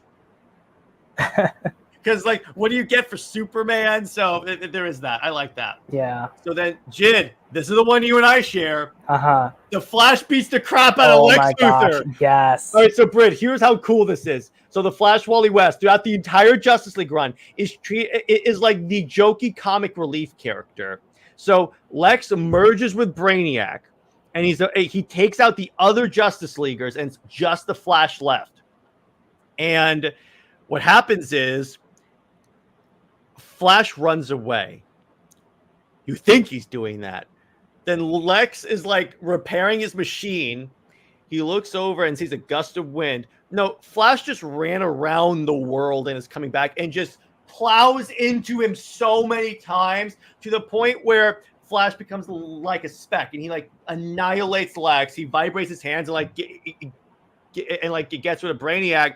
But it turns out this is also where they name drop the Speed Force because he's like, oh, there's a force, a Speed Force. It's pulling me away. It's pulling me away. Then you have the original 7 Justice Leaguers dragging him out of the Speed Force. And the thing about it is like, it's like Shayera's like, no, Wally, take my hand. And then John Stewart's like, I'm here too, Wally. And then everyone takes each other's hands. It's like a chain of the original 7. And Superman's like, we're all here. And they're all pulling him out. So it was one of those episodes that they took a character that was like jokey, but made him such a badass, right, Jid? Oh my gosh, yes. And the whole scene with Shayera, because Shayera and Wally, they had such a unique bond in this entire series, because it was Wally who never had any kind of remorse towards Shayera when she betrayed the Justice League. He was the first one to forgive her. Like, even I'm getting teared up just talking about this because of how emotionally well they've done this. And their bond was so unique in the show. And I love how it's emphasized in this episode here. So yes, Britt, watch Divided We Fall if you haven't already. Oh my goodness. Another one. Noted. So do you guys remember the scene in the Snyder Cut when the Flash goes back in time and saves everyone? Yeah. Watchtower Database took the music for that and put it to this scene, and it works so freaking well. Oh my god, I need to see it. It's so good. I'll DM it to you. So then we get to, I believe, Brit's picks for what her favorite scenes are, and then we have Jid. So we have the Wonder Woman's optimism with Long Shadow. That's actually Jid's. Oh, really? Oops. Yeah. Okay. I mean, it was in the email, so I was like, okay. Okay. Well, I'll talk about this one. Yeah, here. go on. So this one was the episode. I have to pull up the episode's name because it was the one where there's like the Wonder Twins, and they were like basically the Image Comics characters. Yes. And these 5 superheroes are supposed to die off soon because they're Project Cadmus. Mm-hmm. And then it's Diana, the Ultimen. The Ultimen, yes. And Diana was the only one who believed in them, and she had a special affinity for Long Shadow because he was not like the rest. The rest had these big egos. They wanted to be like Superman, this and that. But Long Shadow, like, he was so humble. And Diana, she took him under her wing, and she mentored him. She fought together with him. She showed him how to be a superhero. And then, when Long Shadow said, I only have a few, I don't know when I'm going to die, that was sort of a reference to cancer and how, you never know when you're going to die. And that was such an emotional moment for me. And by the way, it's from the episode called Ultimatum. And then there's this great moment where Amanda Waller is going to like take Long Shadow back to Cadmus and the Justice League block her. She goes, no, we take care of our own. And I'm like, okay. So yes, watch Ultimatum, Britt. You have so much homework. I told you you still haven't finished Halo. I haven't. But time is time. But I told you the first scene of seeing Diana and her attitude, it was very off-putting. However, the selected episodes and movie recommendations, although it's not Wonder Woman, it's still the fact of other characters to appreciate them and get to know them a little bit better. Yeah. So then we get to Wonder Woman's relationship with John and Wally. I love this so much because Wonder Woman's relationship with John is similar to the one I think with Superman because I mean, just as John's with Superman because if you notice, these three characters, maybe even Hawkgirl too, are like the outsiders of the group. Even Diana more so because she was just banished from her home and John can't go back. So it's like I always felt like they had that sort of affinity. And Wally is like, you ever have that one friend that's always trying to keep the family together? That's Wally West. You have to realize that Wally and Diana, they were the youngest of the team there. So they had that. Well, Diana was more mature than him. They still had a special bond, especially when you see the later episodes Unlimited, like the balance episode, the one on the left there. He was there for a couple of minutes, but then she wanted to catch up with Wally. Wally was like the baby brother of the entire team. But John and Diana, they are my ultimate I don't ship them obviously, but they're one of my favorite friendships in the entire show because they were both people who were exiled and lost their land. They lost their identity in a way. Even though Diana got access to Themyscira towards the end for a bit, but at one point she was exiled from her island. She had no place to live besides Watchtower. That was the same predicament that John was in because he had no home besides the Justice League. So they're related on that note there. But I hate how Diana was banned from Themyscira. Oh my goodness. That is so stupid. That's so stupid because if you read the Wonder Woman comics, she always goes back to Themyscira. So it's like her home. And she brought men here. Under the circumstances, I think she can be excused. You were all stone. Oh my god, just horrible. But by the way, Brit, Wally is the one that Lex Luthor kills, and that leads to the Justice Lord. So it's like he's the conscience of the Justice League.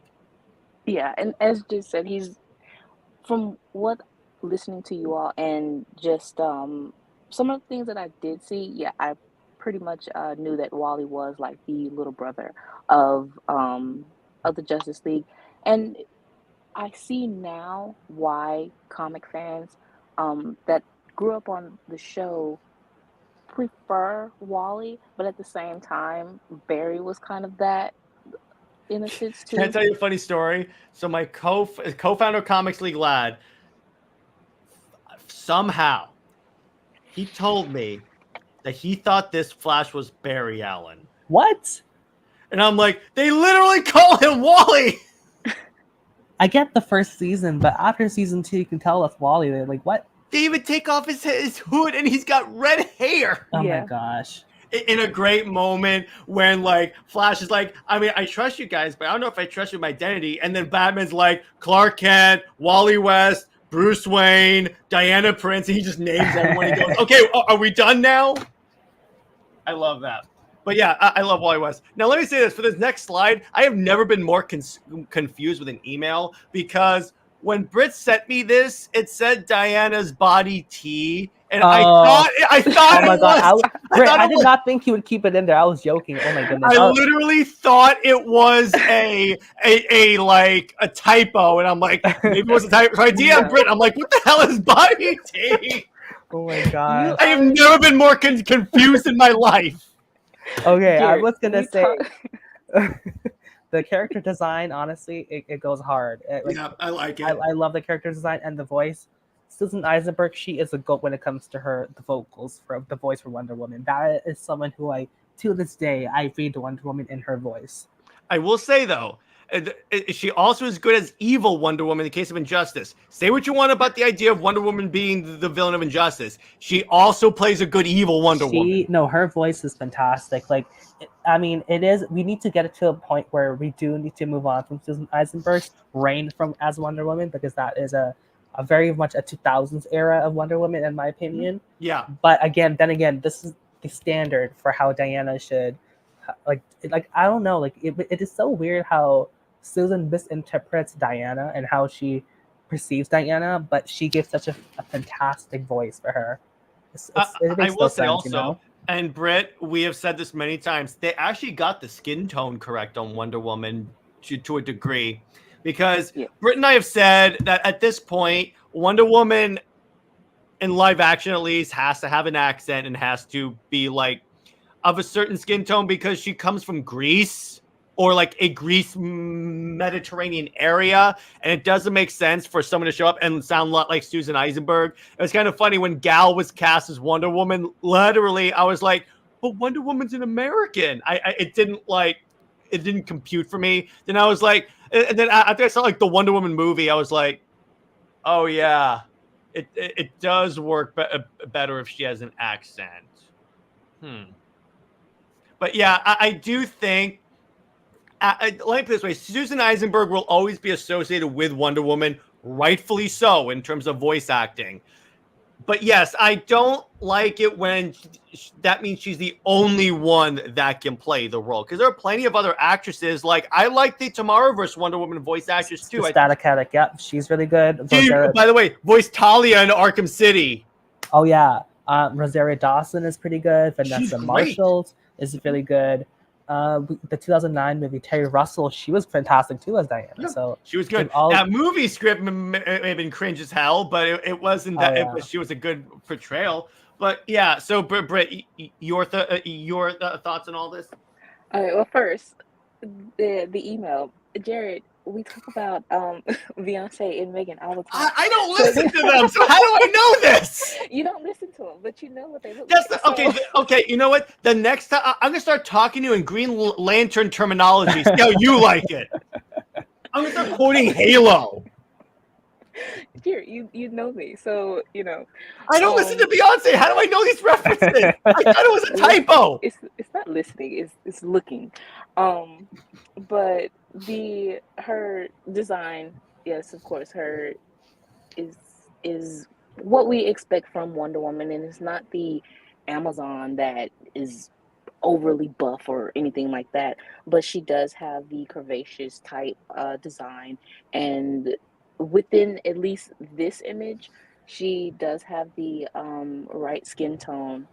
And Susan, her voice is I like it for what it was, but we do need to move away a little bit, and especially because she isn't so much as an advocate for Wonder Woman as a character. She is a good voice actress, but her, what she wants the character to be, it's not so good. So she's like the characters that want. She's like one of those people that wants Wonder Woman to be Batman's nurse. But yeah. Right. So then Jid here's where I was confused when we got to our favorite moments, because I asked Jid to send me a top 5 list of his favorite DCEU well, that's a Freudian. So AU moments. So let's start with that. So Batman comforting baby doll. I did not see this episode. You've not seen this episode? Okay, no. So baby doll, she struggles with she's a has-been actress at this point, and she was used by Hollywood. So she takes revenge against those who've taken advantage of her and she wants to reboot a show with the same actors that did her so dirty.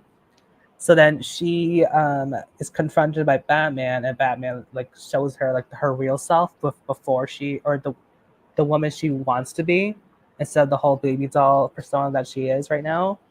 And it's one of the most touching episodes of B-Test. If you ask any person who's watched B-Test, this will be one of their top 5 moments for sure. Yeah, and the thing is, it shows Batman as more than just the punchy, angry dude. And it shows Batman has a heart. And then the next scene absolutely does. But yeah, I mean, I like that. So, Britt, what do you think about when they portray Batman as a little bit more complicated than just the whole punchy, angry dude? Yeah, that is more understanding of the character than the brooding. I get the antisocial type thing and the trauma that he has, but just being when they overdo it, he's just very unlikable. So in other words, he's not. So in other words, when he's not written by Tom King. Well, Tom King and maybe Bruce Timm with his self-insertion, but when you do have other writers that can actually give the character a little bit more depth of why does he act like this, and when you do see those moments of him showing a little bit more sympathy, then it's not Bat God, it is Batman. And they take away the man part. He is a man child, I would say that because he is He, he's a grown man. no, Brit. stuck- No, Brit. He's a Batman child. Yeah, he's very much still the mentality of an 8-year-old stuck in, a grown man's body. However, when he is shown, to have a little bit of emotion, especially with the Robins or any of the villains that have that trauma too, then yeah, I adore Batman when he acts like that. But the whole Bat God Thanks, Grant Morrison. self-insertion and well, Grant he ruined Talia, so no. He Oh, don't get just to make sure with they Grant Morrison. Sorry to interrupt. They go by they them pronouns. We just don't yeah, want to. they. Yeah. But I did see that Grant did indicate that they are okay with being referred to as he him as well. Okay. Because trust me, I did look into that before I started referring to Grant. Okay. So they Yeah. of Talia's whole thing, that is a little salty about that. So, I can't give too many points with that. However, any other, writer that, like I said, don't go into the Bat God thing, like Tom King, even, some of Scott Snyder, and any other writer that does that, no, stay away from them.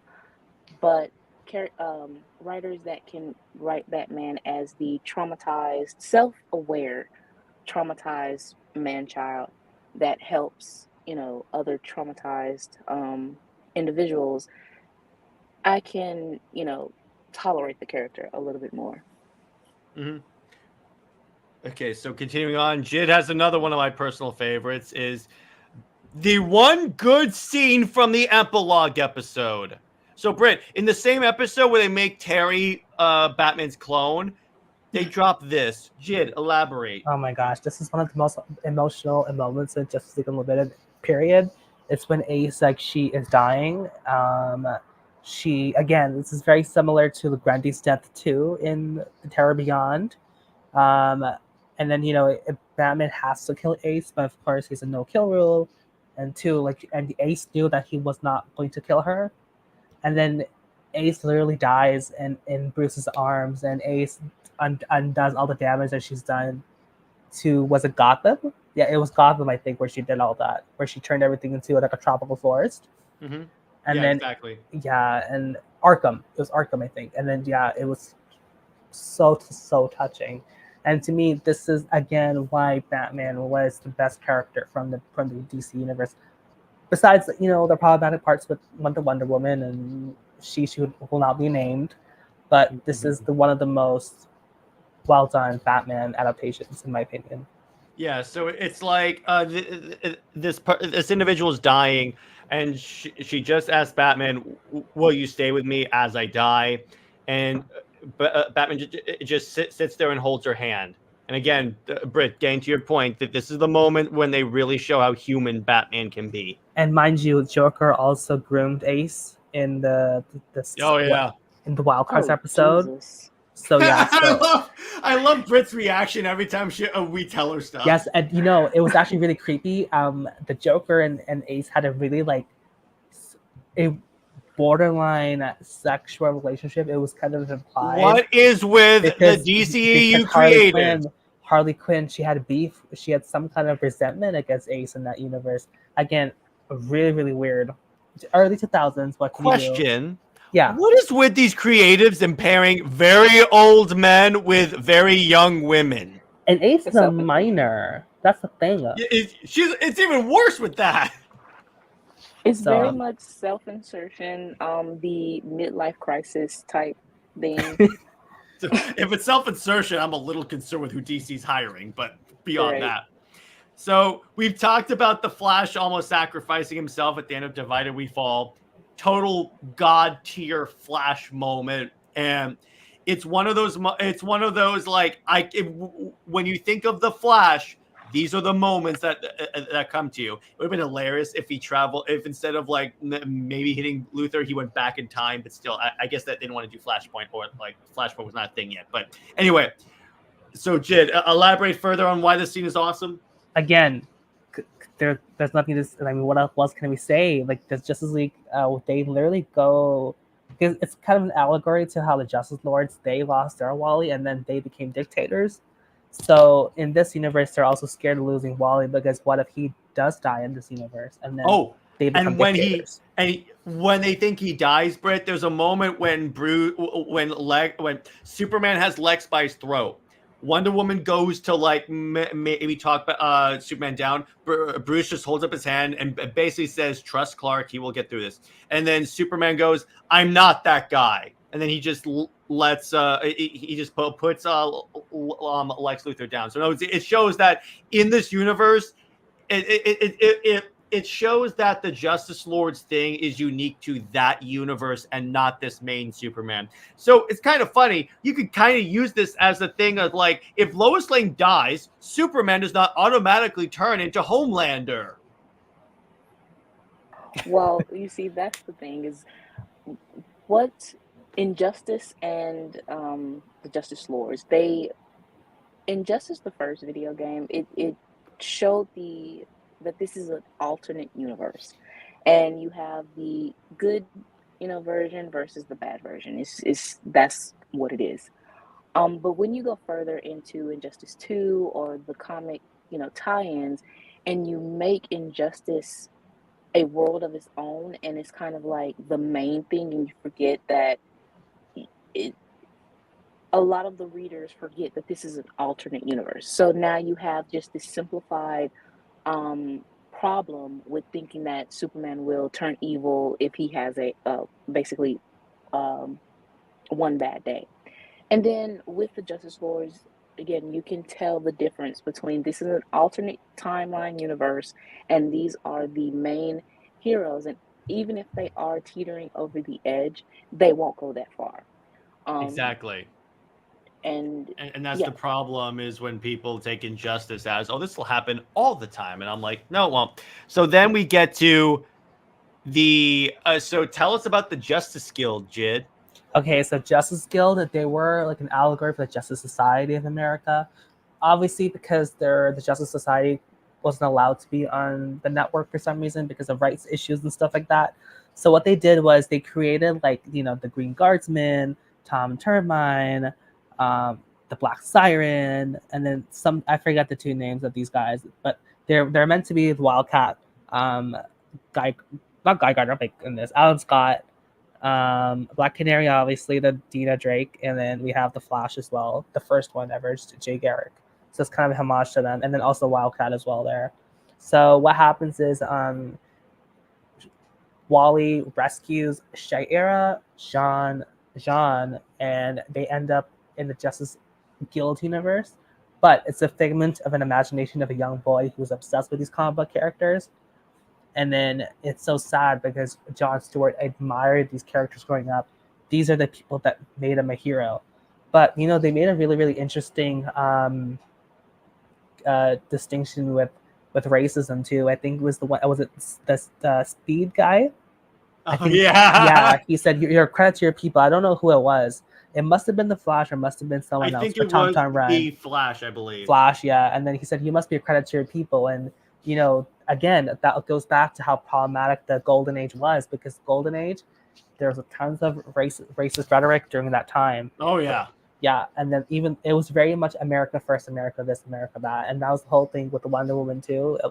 The Golden Age comic books are very problematic for that reason. But besides, that's the point. Yeah, this was one of the most fantastic episodes. And when John, it was one of the best episodes for Jon Stewart in general. This one here. Again, they gave him every character except for Wonder Woman had a really good episode. So what do you think, Brit? That is something that now I have to watch. You have so much homework. I do. Well, honestly, it's the fault of the producers for the neglect of Wonder Woman. But like I said, it does give me a little bit of insight of other characters. I know, well, obviously, I would know the distinction between the animated version of the character and the comic book version of the character. However, DC had a lot of restrictions. Oh yeah. Not able to use the Justice Society is kind of, yeah, I didn't know that.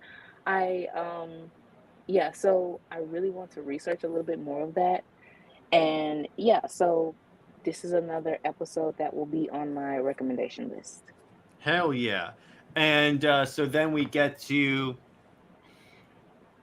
talked about Dan Turpin, and again, in the I think somewhere here you can kind of see the Nick right here. So Nick Fury. You also have like Reed, Sue, Johnny, and then somewhere around there is like someone that looks like Ben Grimm. So it's like it was the goodbye to Jack Kirby, and I think a cartoon version of Stan Lee was somewhere in here. But it was a nice little tribute, Jed. All right, so I put 2 episodes down for this one here. Mm-hmm. So I said it was Late Mr. Kent or Dan Turpin's death. I've already discussed Dan Turpin's death, so I'll just strictly talk about Late Mr. Kent. Yeah. Late Mr. Kent is one of the best episodes from S-Test because here's why. Because I believe it was an innocent black man who was framed for murder, so he was put on the capital punishment. Oh, okay. Clark, he knew that this was not the case, and that Clark knew that this was a setup from the get-go. So, and then Clark had to, and then why it's called Late Mr. Kent is because Clark had to fake his death in this episode here. So then he only used the Superman persona to help this innocent black man from being framed, and then the person who framed the person being held on trial, he knew Superman was Clark Kent. Only one person besides the Kents knew that. That's one of the most chilling episodes of Late Mr. Kent. And then what happened is once the person who framed the person, he once he knew the truth, he got killed off right after that. So then nobody knows who Clark Kent is Superman besides the Kent family. Yeah. So those are our favorite moments, and what's actually really cool. And what's up, Taladia? And you might want to check DMs. All right, I'll check in a second. So Brit always sends me like a massive amount of things for the clip. So I had to incorporate them somewhere. So I just put in here's a compilation of SuperWonder gifs. And I need to ask you guys this. Where do you guys stand on Superman with a beard? I love it. I don't think of it. It's kind of like whatever to me. Yeah, it's whatever really, but if he has it, Yeah. like in the New 52, they it was drawn by Jack Herbert, and it looked fine. Of course, they tried to take it for Rebirth Superman after a certain writer kind of complained about it from New 52. But yeah, obviously Clark having, a little beard, it is fine for the character. He should have more often, actually. Plus, have you seen Henry Cavill with the beard? So then, by the way, I do. So here's the thing with the whole scene about I'm going to punch a hole in your head. This scene would have worked if they left out the I'm going to punch a hole in your head, because the rest of it is like, do I look like I'm playing games? And I'm like, okay, that's fine. That's kind of Wonder Woman on emotion. But if they left out the punching a holes in their head, I think that scene would have been a little better.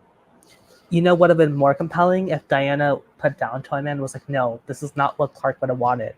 Instead of Flash saying, yes. I'm doing this for Superman. Yes. I'm like, yeah, she knows. The biggest missed opportunity here was not having Clark for the Maid of Honor episode. It would have made way more sense if Clark was the one investigating what was going on. Oh, yeah, instead of Bruce just showing up at a random thing to dance with Wonder Woman. Yeah. It's so dumb. And then, so we also have more ones. Like, this is a scene. So Mongo is beating the crap out of Wonder Woman, and Superman just whooshes in and just beats the crap out of him. I'm sorry. I love it when Superman just lets loose on the villains. then you have like the scene where like Wonder Woman is tricked into fighting Superman, and she's like holding him there, and I'm like, yep, that was the thumbnail for that I used for Comics League because it was clickbaity as hell, and I don't care because I used it. And then Paradise Lost. Yeah. it worked. So, and then we have so in the comic version of For a Man Who Has Everything, Wonder Woman gets him the scale or replica of Kandor, and I think Batman Gives him the gets him flower. the flower, Yeah. if I can remember correctly. Yeah, so that was kind of cool.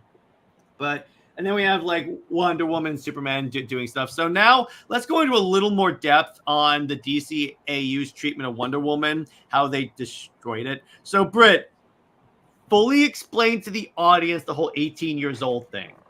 Okay, well, I don't know much, but it is from Dwayne McDuffie, and it was going around of, I guess he answered a question on a forum that, you know, he had the headcanon of her being 18, but then they say she's 3,000 years old, you know, so being still, of course, within Wonder Woman's lore, she is 18 when she leaves the island.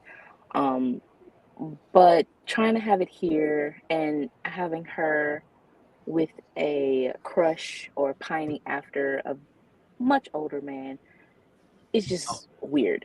And then we also have the episode where they turn the Justice League into kids, and that spawned a lot of fans. Isn't he dreamy? And I'm like, yeah. And it has spun a lot of fans showing themselves as they need to be under the gel if they think, you know, thinking of children like that. Yeah. There are people that ship John and Damian as kids. Oh Right. Lord, let's not talk about them. We're all gonna get like doxxed. So yeah, I'm sorry, but so by the way, speaking of that, remember this. By the way, so I love where I was debating someone on WonderBat, and they brought up this moment in JLU, and I go, "Oh, you mean the scene when Batman says no to Wonder Woman repeatedly?" Yeah, this scene actually has gone viral, but on YouTube and TikTok the title is Batman Rejects Wonder Woman, and that is just the whole thing. Of course, the fanboys loving it and saying how, you know, very being degrading, and, you know, fanboys being degrading. The comments that I've seen of the fantasies that these fanboys have, it's a very dark place. So I would rather for this scene to basically be erased from, you know, anyone's memory, from anything, because it has really just kind of damaged the image of who Wonder Woman is. She isn't a woman who pines after a man. You know, when they try to do that with Steve, you know, you get a lot of backlash from fans. So to do that for Batman, of course, because he is the most popular male character that has surpassed even Superman. So, and Batman fans, they have this fantasy, this self-insertion of, Batman is the rich guy with trauma, and you have Catwoman, you have Talia, you have all these other females, even Lois, wanting to be with him and play his nurse. And for even comic book writers or artists to accept this, you know, it's kind of like, you really show that you do not care for the female character, and especially Wonder Woman, who is the embodiment of feminism, which is equality and respect.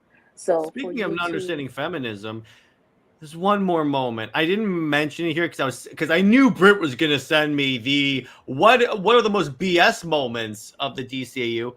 This Jid, remember the episode of Justice League where Diana's trying to have a day off and these criminals are like robbing a bank, and Wonder Woman is like, I try to have a day off, I try to be a regular person, and she like beats the crap out of these guys, and almost shatters their like neck. Heart, yes. I did have a defense of this though, because this was the Hawk and Dove episode where Diana, because she feels the energy from Ares, like, stepping into the man's world, where she feels herself losing herself, who she was. Yes, Diana was not perfect in this universe, 100%. She was more aggressive, 100%. But in this episode, it does work in her favor, because Ares' influence is rising throughout the world, right?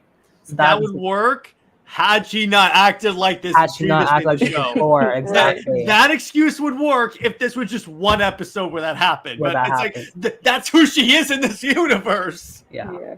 But so then we get to, so let's see what else. So the other problem with Wonder Woman, they don't have her supporting characters. Like, at least hint at Julia and Vanessa. At least hint that they exist. Oh my gosh. Maybe even kill off Steve Trevor for fun.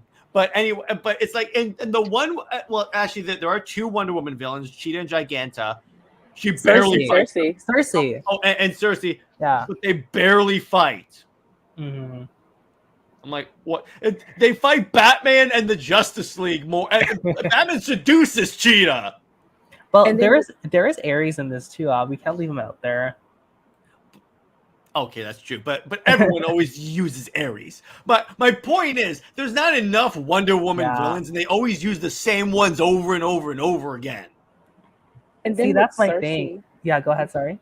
I was gonna say, and then with Cersei, it's the fact that she's not the sorceress, that powerful sorceress. She just wants entertainment, so it's reduced to just Batman singing.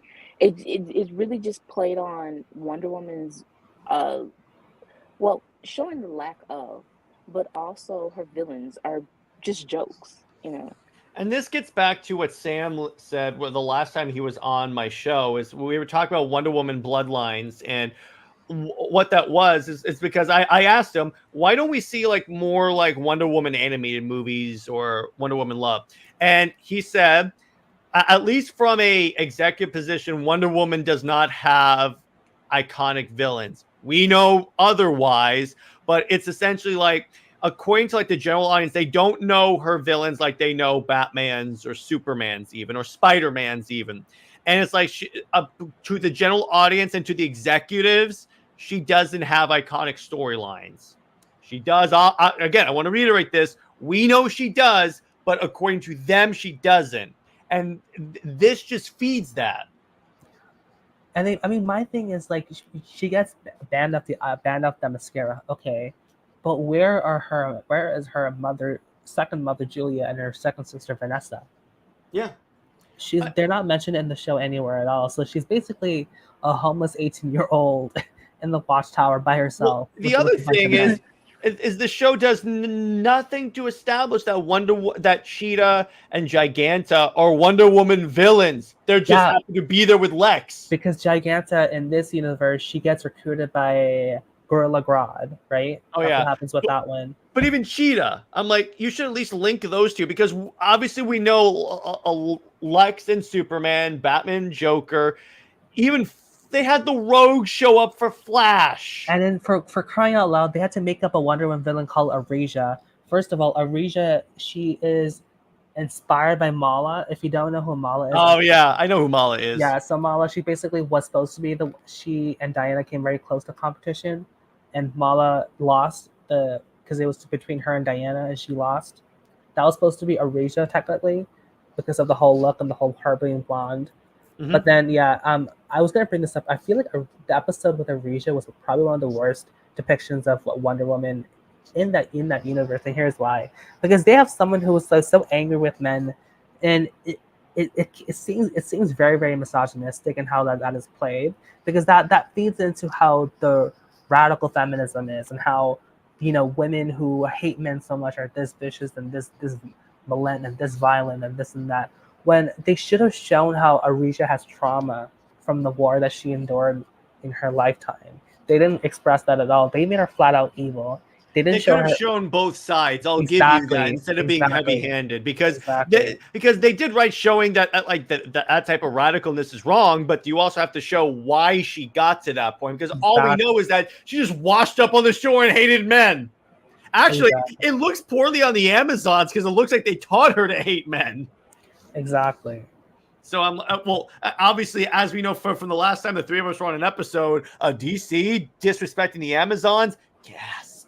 So then it's like she doesn't really hang out with or have like a lot of respect for the other female members of the Justice League. It's like she even goes to Hawkgirl. We'll probably never be friends.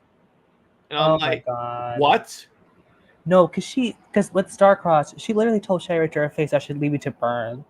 What the heck? Yeah, Brit, that literally happened. Shira betrays the Justice League, obviously. But Wonder Woman's like, yeah, we should leave you to Byrne. She's what? Yeah. Wonder Woman. She's like, I should leave you to Byrne, and then she You like. know what'd be hilarious? Shira. Watch them retcon that this is the origin for Injustice Wonder Woman. Because that would honestly work. Oh No, my because like here's the goodness. thing, in George Perez's run, it is Shira who helps Diana become a better person, because Shira is like, we know being a crime fighter is not a bad idea. Being a crime fighter does not make you violent, and Diana struggled with that in George Perez's run, where she didn't want to become a violent person because she wanted to make the world a better place. They eliminated that crucial moment in Diana's history and made Diana this loser who hates on other women and does not forgive women for if they. Well, Shira did not make a mistake. It was really really like, screwed up what she did. Always obviously, but for Diana to not have the empathy for her, ridiculous. Yeah, exactly. So, Britt, your thoughts on how Wonder Woman treats other women in this universe? Okay, so yeah, that just threw me. But Bruce, Tim, and Co. They did say about how they didn't know which Wonder Woman they wanted to depict, whether it's Perez or Linda Carter. And it's like, okay, so They did just because neither. you couldn't decide which version to really base the animated version on, that doesn't mean just default to warrior woman that's cold-hearted, But, Britt, here's the infuriating part. Do you know who was on the writing staff of this show? And Jid and I have our own issues with this individual, but Gail frickin' Simone. Well, I told Jid this earlier. She's a Black Canary, Lois Lane, and Barbara Gordon fan. So even then, did we ever tell you about that scene in her Birds of Prey run where like she has a scene where like Penguin fantasizes about all the birds of prey basically how should I phrase this? Please Jid? don't give the visual. No, don't. I'm not putting the visual. I think you know what I'm trying to imply, so I'm not going to proceed earlier. Yeah, she's the one that said I would love to see Wonder Woman throw her maxi pad at a supervillain. This is also the same woman who wrote Wonder Woman and made her. I know, but she made her so male obsessed because I believe after JLU ended, she wrote Starlight Ride Diana and from 2006 to 2009 or something. And she made her. She made her so obsessed with Tom Tresser. Made Hippolyta like want grandchildren from this man. What is this? Tom Tresser. Oh my gosh, what a stupid character! My God, he makes me prefer Steve Trevor, and that says a lot. Because the dude is a raging misogynist. Like, wow. Yeah, and then Tom Tresser, if you remember, this was the same era that had Tom Tresser from the 2000s. So keep that in mind with this Wonder Woman. Yeah, exactly. So the other problem, the other glaring omission, and I know why they did it, and Britt and I have talked about this, she basically barely has any interactions with Superman. Ooh, we know why, because they don't want people to ship them.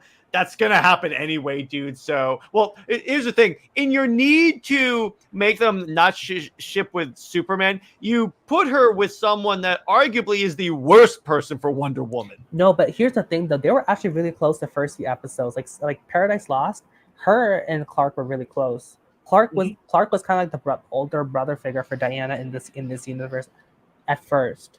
But then once they introduced the kiss in the what was it? The Brave and the Bold episode where Diana kisses Bruce's cheeks, because Bruce Tim fought against that, but they all went against him, and then that's how the Wonder Bat thing just took to a whole new level in the show. So I blame that for the erasure of Superman and Diana's relationship. But the thing is, here's why I have a trouble believing that. Paul Dini wrote the episode where Batman rejected Wonder Woman. Yeah.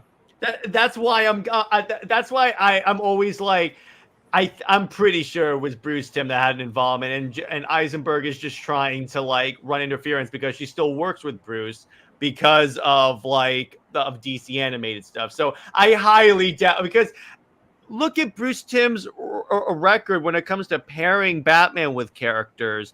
Barbara Gordon. Oh gosh. So combined with all of that, that's why I have a hard time believing Susan Eisenberg when she says, "Oh yeah, that wasn't Bruce Timm, really." So it's like because here's the thing, regardless of romantic attachment, because yes, we ship Wonder Woman with Superman, but this is ignoring the romantic attraction. They're still like really close friends anyway in the comics, in every iteration of the comics. So to leave out, or I mean, they did kind of like play off that too in the episode with Deadman, where Deadman starts possessing each members of the Justice League, and I think they make a consent joke where like he consents, where he possesses Wonder Woman. When he leaves her, Wonder Woman goes, "Ask my permission first." Yeah, a little cringe, but very cringe. And then Jid, yeah, this is the moment that you have critiqued a lot. Banning her from Themyscira. Oh my gosh, yeah, this is my moment to start speaking about this. Go ahead. Because if you read the Perez run, what happens with issue number 7? She goes back. She comes back to the island. What happens with the Bonham McDowell tribe when she is literally like beaten up by the Shimtar? What happens to the girdle? Diana gets the girdle back. She gets the girdle back to her mother. They have emotional connection there. It's one of the best panels in Wonder Woman history. And in this show, Hippolyta is so cold. First of all, she's blonde. Blonde Hippolyta is always a fraud. Let's get one thing straight. I never understood that. Why? Yeah, it makes no sense. And two, and Diana stealing the Wonder Woman attire is a joke, because this woman earned that suit. She earned her lasso. It wasn't even a contest. There was no contest. So it makes no sense why that costume is just laying around there for no reason. It's really weird. But by the way, for the record, I never understood why people had a problem with Hippolyta being blonde. Can you explain that? Can I explain? Yeah, for sure. So my thing is because for me, Diana is a spitting image of her mother.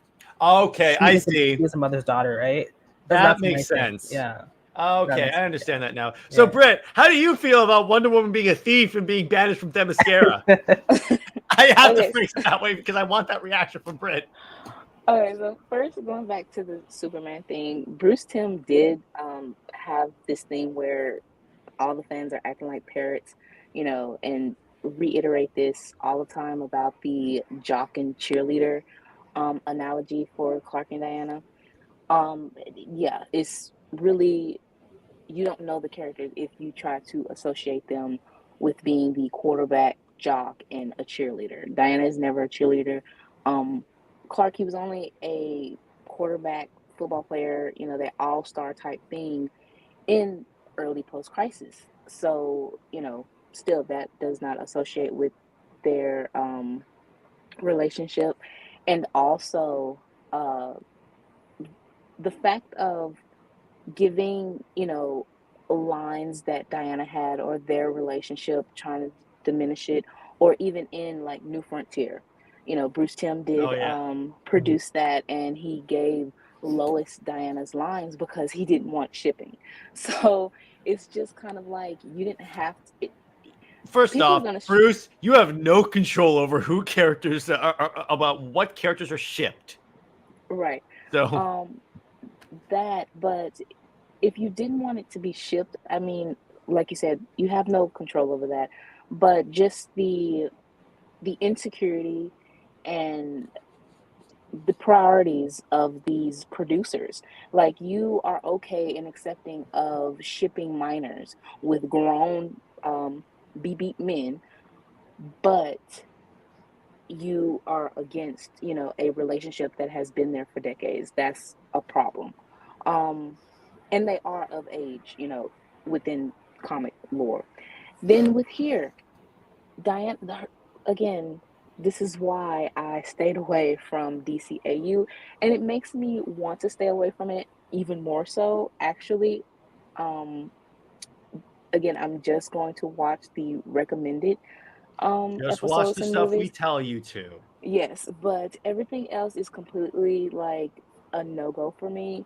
Um, Wonder Woman, stealing is lying. And Diana, she is the embodiment of truth. Yeah. So for you to diminish and like Jid said, she earned being Wonder Woman. She is the ambassador of her people. So for her to just steal the lasso, the attire, and then it took 4 seasons for her to actually activate, um, all the abilities or whatever. Yeah, that doesn't make sense, and that really just so much of a degradation of the character even more in her lore. And then the Amazons totally agree with the way Hippolyta was so cold. Like her story is of, this a queen who wanted to be a mother for so long, and for her to be so cold towards the only daughter that she has wanted for centuries, if the Amazons were immortal, it doesn't make sense. So yeah, any Wonder Woman fan who wants to watch animation, I would not recommend DCAU as, as something to start with. And this is the thing. So to the point, in the beginning, we had Wonder Woman in the chat calling for a Wonder Woman animated show. Unfortunately, the same creators behind this show that considered Wonder Woman a one-note character would be likely the lead creators of the Wonder Woman show. Do you really want the same people that gave us this version of Wonder Woman behind the Wonder Woman show? Yeah, I mean, you either get this version or you get the version where she's stuck in the Justice Society era, where it's 1941. And Yeah, you would either get one of those two. Yeah. That's what I always tell people. I'm like, yes, would I like a Wonder Woman show? Absolutely. It's about time she got something. The problem is, that you have to be careful what you wish for and think about what else would happen. Yeah, and also, I mean, it was kind of I don't know how they would have handled it, but it seemed that the Tomorrowverse, that production team, had a little bit more respect for That was Diana. better. Even though they started in the 40s, though, that's with the Justice Society. It's kind of like, okay, I think the reason why is because it's kind of like, why is Diana stuck in that era? And it's really I think it's because of Steve, because he is in the military, and with the military now, of America, and that sort of like the controversy that comes with it in modern day, you can't really have that depiction of glorification. And Well, it the doesn't. reason why I think, at least Patty's reason for saying the movie in World War I was because that was when war got like particularly brutal, so they wanted to like put Wonder Woman through that. Right, but at the same time, it's still, she wanted Wonder Woman to go through something, with Ares and stuff. But at the same time, the story still ended with Steve being the main hero, and showing of in that sort of military-esque setting. So in modern day, that really does not, that doesn't go too well with Diana now. So That yeah, go ahead. Yeah, I was going to just say that is my only reasoning as to why she would be set in the 40s, is because at least it's a period piece, but also kind of like you can um, get away with a couple of things, back in that time. So then we get arguably one of the most egregious parts of the DCAU, Wonder Bat, which is one of the most degrading pairings for this character, because, and Brit and I have complained about this, and guess what? Like, Nicholas Scott Wonder Woman artist admitted this. It turns Wonder Woman into Batman's nurse. But wasn't she the same person who was drawing like Wonder Bat like all throughout her? Like, She was also the person that when she looked at a picture of Batman and Nightwing, she says, "Call me when they kiss." Oh gosh, yeah. Let's not talk about the hair. But I was gonna say she was the same person who drew Wonder Bat art for like years and years straight. So yeah. Oh, and by the way, Cameron brings up a good point. She's the princess to his prince, and I'm like, what? Diana doesn't care about princess or princess. It's the most superficial thing ever. But Yeah. Go ahead, Brit. And it's also just the thing about her being so heartless towards Shire, regardless of what she did. Yeah, we know she betrayed the league, but she was far more forgiving and trying to pining over Batman, who didn't want to give her a time of day. You would rather chase a man than build a sisterhood, and that is something. And also just what this Batman, regardless of it was certain scenes that he did show a little bit of sympathy, but in regards to this, though, he was very emotionally disconnected, and it was giving that Bat God sort of attitude for Diana. So, to make it seem like she wanted the bad boy. And Greg Rucka, even he said that the reason why, he likes the ship or whatever is because it's a rebellion against Hippolyta. And or remember Phil Jimenez? Oh yeah, because Wonder Woman's with the bad boy. Yeah, or like Nicola, the fact that she said that she would much rather see her play a nurse and a therapist for Batman's trauma. And it's like, really, what does Diana get out of this? She isn't a nurse for anyone. She isn't her love for people and redemption and wanting to give people chances and be the light for people, that doesn't equate to turn it into romantic type feelings, and being someone's emotional crutch, being someone's therapist if you want to pursue a relationship is just not healthy at all. And again, what does Diana get out of it besides being just a love interest for Batman? That's it. That's just to prop up his character. And again, you are, having the most iconic feminist character be reduced to a character who, at least by his fans, represents, hypermasculinity and these teenage boy fantasies of degrading and disrespecting women. Why would you even advocate for that? But so Jid, your thoughts?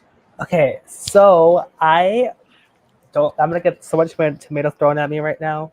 But as a kid, let me tell you, Wonder Bat was my favorite ship of all time. Batman doesn't do ships. I had that. I was young and impressionable. I thought this whole thing was so cute and whatnot. But what changed my perspective of Wonder Bat was reading Wonder Woman herself. There you go. You actually have to read the damn comics. Oh, by the way, did you know that Chuck Dixon is the only Batman writer / fan who not only agrees that Wonder Bat doesn't work, actually says Wonder Woman works better with Superman. Yeah, but here's the thing. The only time that this benefits Diana is when Donna Troy is dead, and when Superman the robots killed Donna Troy back in 2003, and then Bruce was the one comforting Diana when Donna died. That's the only time I ever see it that helps Diana, because that's the time where Bruce can relate that he lost someone that he considered his son, Jason Todd. And it's like, right? Romantically, she still gets that comfort as a friend, and that's the thing. Comfort as a friend, exactly. It's like one of the arguments that I heard that someone told me was like, "Oh, I want to see like what Batman being in a relationship with Wonder Woman being in a relationship with Batman would do to Gotham City," and I'm like, he's best friends with Superman. I highly doubt who Batman is sleeping with is going to make Gotham a better place. And also, it makes Batman's story so boring if she defeats all its enemies with the one setting. That's why the stakes with yeah, Wonder Woman is so high compared to stakes with Batman. Well, yeah, and that's why in Brit, I think you're the one that told me this, that that Batman editorial won't let any of the super characters even be near Batman books. This is why Nightwing's not with Starfire, because if like you have like Superman show up in Gotham or like Wonder Woman show up in Gotham, it makes Batman look inadequate because he has no powers. Exactly, and I think it was Becky Cloonan that said something about, like, they were talking about it was on a podcast years ago, but they were saying how she wouldn't be on a farm, so it was kind of shady towards Kingdom Come a little bit. And it was saying that how she wouldn't, settle on a farm. She would want to keep being a hero or exploring and clean up Gotham. And it's kind of like, why is it Diana? First, Gotham is not Kingdom Come. They did clean up Gotham, so Gotham is Batman's thing. So why would it be her responsibility to clean up Gotham when that is Batman's whole thing of, being the protector? And whether Gotham is cleaned up or not, it's still the fact of you are putting that on her. She is supposed to clean up Gotham. She's supposed to nurse and be the therapist for Batman to have the emotional comfort. Again, what does she get out of it? You just want her to be that mother in a sense. And even with Wonder Woman 800, how the dream sequence, Batman turned into a child that wanted a mother's comfort, a hug, and that's what Diana gave him. He turned into an 8-year-old again. So I don't know how you can equate that to romance at all when, he's essentially a man-child. Well, we know there are some shippers who will take like a glance across the room and say they're passionately in love. And I'm like, pfft. But anyway, so going to concluding with the legacy of the DCAU. So obviously we talked about Wonder Woman. So here's a funny part. So I was on a podcast with William from the Sci-Fi Center. He runs a comic book store. He's a big Snyder fan. So we were talking about this. He said he hates Batman the Animated Series. Here's why. What? Here's why. Okay. He said it essentially, like, I'm trying to figure out the right way to say this. It babyfied Batman and like it to the point, because if you look at Batman comics at the time, he was fighting villains like Crazy Quilt, who made Quilt out of people's flesh. It's like it took like the extreme parts of Batman and like got rid of them to the point where, like we said before, people think that these are the only versions of these characters and these are the only versions that are appropriate. So it's like when you see like the extreme Batman, everyone's like, well, that's not in the comics. Actually, yeah, it is. It's just not in the DCAU. And also, mind you, I think it was a Nightfall and No Man's Land going on during the BTAS era. Yeah. But, and Bruce Timm, he hated Bane. It was so funny because because wait, I think Bane does show up, right? Yeah, Bane is in BTAS, and what's funny is he has the most like humiliating defeat of all time. And isn't he also in like a BDSM mask or something like that? Yeah, and Bruce just clips his veins or whatever from the back, and then boom, he's like passed out. It's so embarrassing. Yeah. Wait. So what, Brit? Yeah, go ahead, Brit. Oh my goodness. See, I love Brit's reactions when we describe stuff that she hasn't seen. No, Bruce Timm is so funny because he is so biased against Dick Grayson. He is so biased against Bane. And these are two of the most... obviously he's biased against Dick Grayson. He had Batman sleep with his girlfriend. These are the most essential characters to Batman, for crying out loud, and you're doing this? Like, what is... Like, that'll be me writing Wonder Woman and not having Donna Troy in there. And like, or worse, kid, it could be having Wonder Woman in a Justice League show, but Julia and Vanessa don't show up. Oh, well, that too. Really? That too. I had to, but that's the issue that at least he had with the DCAU and like Batman the Animated Series, that it kidified Batman to a degree. I mean, it See, was a I kid's disagree show. with that. Sorry, go ahead. I was gonna say it was a kids show, so I don't think it babyfied. I mean, it was just, you don't want a kid to be traumatized, already with showing a villain, making quilts out of people's skin. This is not a horror film like The Centipede or something like that. It's a kids show, so you wouldn't, if you want to think of it as babyfying, yeah, because it's a kids show. So I totally disagree with that, but it still had elements of maturity within It it. was, yeah, it still rode the line of like maturity. So I'm like, okay, I can kind of go with that. But anyway, Jid, what Yeah, were you my gonna say? point is, if you're talking about a babyfied Batman, there are two Batman cartoons that babyfied the hell out of Batman. The Batman 2004 cartoon, and then the Batman Brave and the Bold, which I despise with every fiber of my being. Really? Yeah, because here's the thing with the B-Test. B-Test is the one show that had Bruce be in such a vulnerable state all the time. He was in pain and throughout the entire series. Up until the new Batman Adventures, this man was in so much pain. And it's one of the best episodes with like the Heart of Ice. Then you had the episode where Bruce like almost gives up. Like he The is Two-Face depression. episode. Two-Face episode. He's in depression. Robin's origin story. These are all great episodes. The Batman, the 2004 cartoon was. I hated that cartoon so much because it was very, very childish. Is that the one where Joker has dreadlocks? Yes, Oh, that's the God. one. And I hated that. I hated that. Yeah, go ahead. Okay, sorry. I was gonna say. Oh, okay, good. Go ahead. I was gonna say I hate that show because they took the elements that made Bruce so vulnerable and they made him this. That's the one where we got the Bat God as well, because that's the one. Okay. That's the one where like he has all this like Riz and like he's like it was like every teenage boy's fantasy. It was basically Spider-Man Spectacular for Batman fans. Isn't that the one where Harley Quinn's in what amounts to a stripper outfit? Don't think there's so. one of them where she's in an outfit like that, and it may have been God's Immortals. It's probably Gods and Immortals, because here's the thing with Harley Quinn in that show. Harley Quinn was created for B-Tests, and what they did with the Batman, they made a Harley Quinn a joke because she was like she was like Wendy Williams. Oh, okay, I remember that. Which was like, what the heck? Because Harley Quinn, she had so much trauma within her character. She was a victim of abuse, and then you're turning her around to be a TV anchor. And that's my problem with Cape Crusader that's coming up soon. And I think it's a good time to discuss this. Yes. Cape Crusader is doing the reverse of B-Test, which is the horrible idea because, first of all, B-Test took place 15 years into Batman's career. Cape Crusader is taking place in 2 weeks of Batman's career. Mm-hmm. And they're doing a verse of Catwoman's origin story. They're doing a verse of Harley Quinn's origin story. They're doing a verse of Two-Face's origin story, and it's going to be a recipe for disaster. I'm telling you now. All right, so Brit, what do you think of like what you've seen so far of the new Batman series coming out?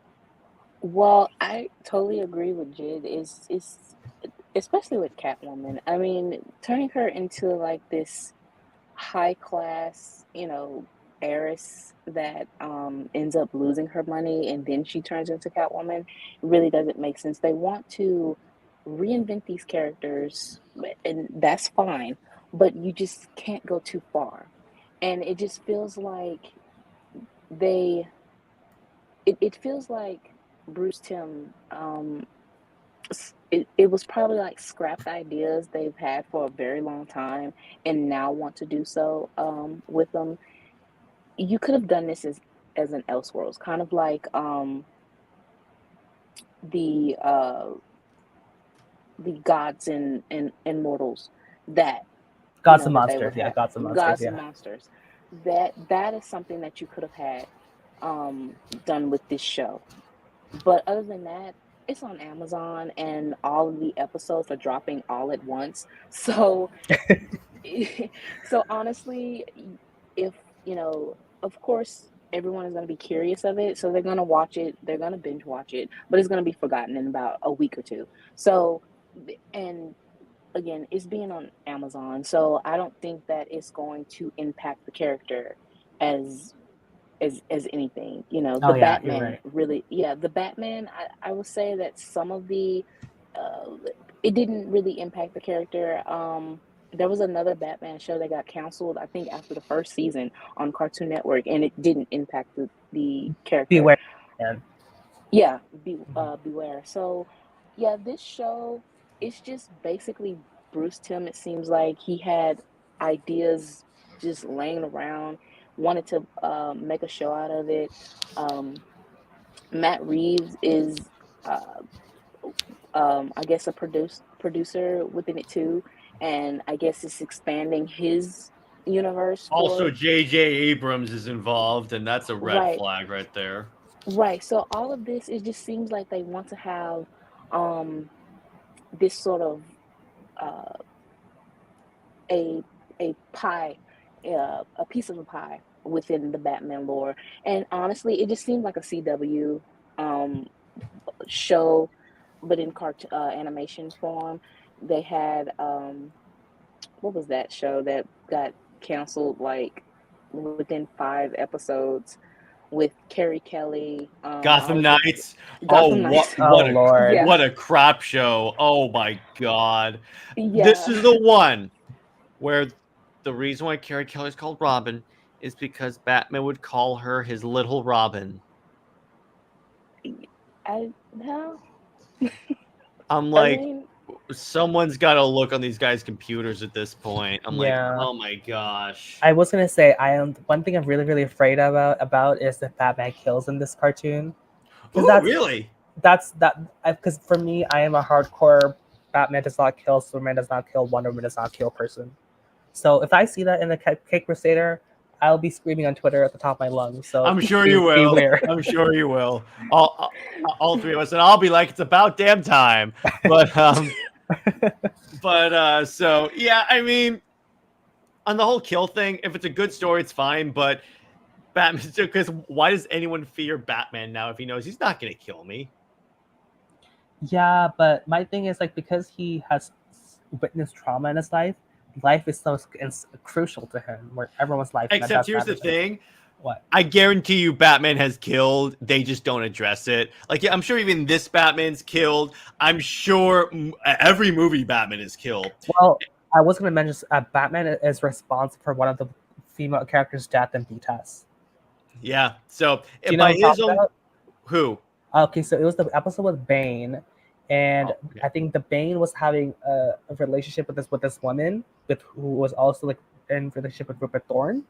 Mhm. So then Batman reveals how this woman and Bane were having an affair behind Rupert Thorne's back, Oh, and then she was killed because of Batman. by Batman's own definition, she killed. And it's like, no, with me, it's like the way I say on the kill thing. It's not something they won't do under any circumstances. It's not the first thing they'll do, but it's like the thing that like we'll try every other alternative, but this is on the table. Because ultimately they're facing gods and monsters and stuff. Eventually they're gonna have to take a life. Yeah, because here's my thing with the whole no kill rule. Because Diana had to kill Maxwell Lord, it has caused enormous like damage to her. Exactly. That's well. Also, here's the thing. That was just a crappily written show. Because remember when you also had Superman and Batman basically rejecting Wonder Woman, Batman especially, because I'm like, wait, you have contingency plans to take out each member of the Justice League. Why are you throwing a hissy fit? Yeah, just ridiculous. And then even the whole disrespect for Justice League International fans, because just JLI was such an iconic piece for the 80s and the 80s and early 90s there, and then to like toss them aside, this character like mischaracterize the hell out of Maxwell Lord, make him a Wonder Woman villain, which was never a thing until 2003. Ridiculous. So But anyway, I think that's a good place to leave this episode. This was quite a journey, and again, I love covering stuff that Brit hasn't watched, so I can get her reaction. Because Brit, you have some of the best reactions on this show. Like, wow. But so concluding thoughts on the DCAU, Brit. We'll start with you.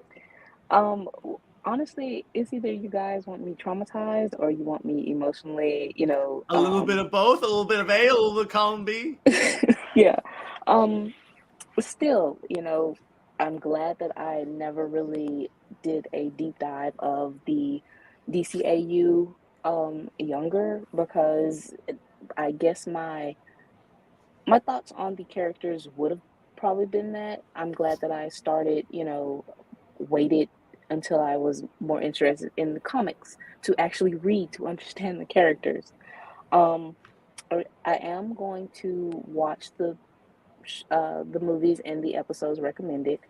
I do appreciate that. And what you all explained gave me a little bit of insight on characters that I do want to probably read a little bit more with the comics, not, the animated shows. And it will help, of course, with Jared, the Green Lantern lore, and Flash, Wally, and to understanding a little bit more of why certain fan bases have these disagreements on who should be the Flash, Wally or Barry. Mm-hmm. Yeah, so, like, in conclusion, the DCAU, it impacted some positively, like Wally, but it did horrible with Wonder Woman, and that is my, favorite character. And for us to have this conversation, and it wasn't really anything impactful for her positive that will really show, who she is very disappointing. And yeah, like you said, be careful what you wish for of an animated show for her, but we just hope that, someone who actually wants to respect her lore and, give her the animated show that she deserves. All right, Jid. Okay, so for me, you know what? DCAU has its flaws, but at the end of the day, this is one of the they produce back-to-back hit series, and this will be one of the most iconic shows in DC history. There's no taking away from that. Yeah. DTAS, Yeah. STS, and JLGLU, three of the most iconic series, and Batman Beyond of the 90s and early 2000s. Hands down, no one's taking away from that.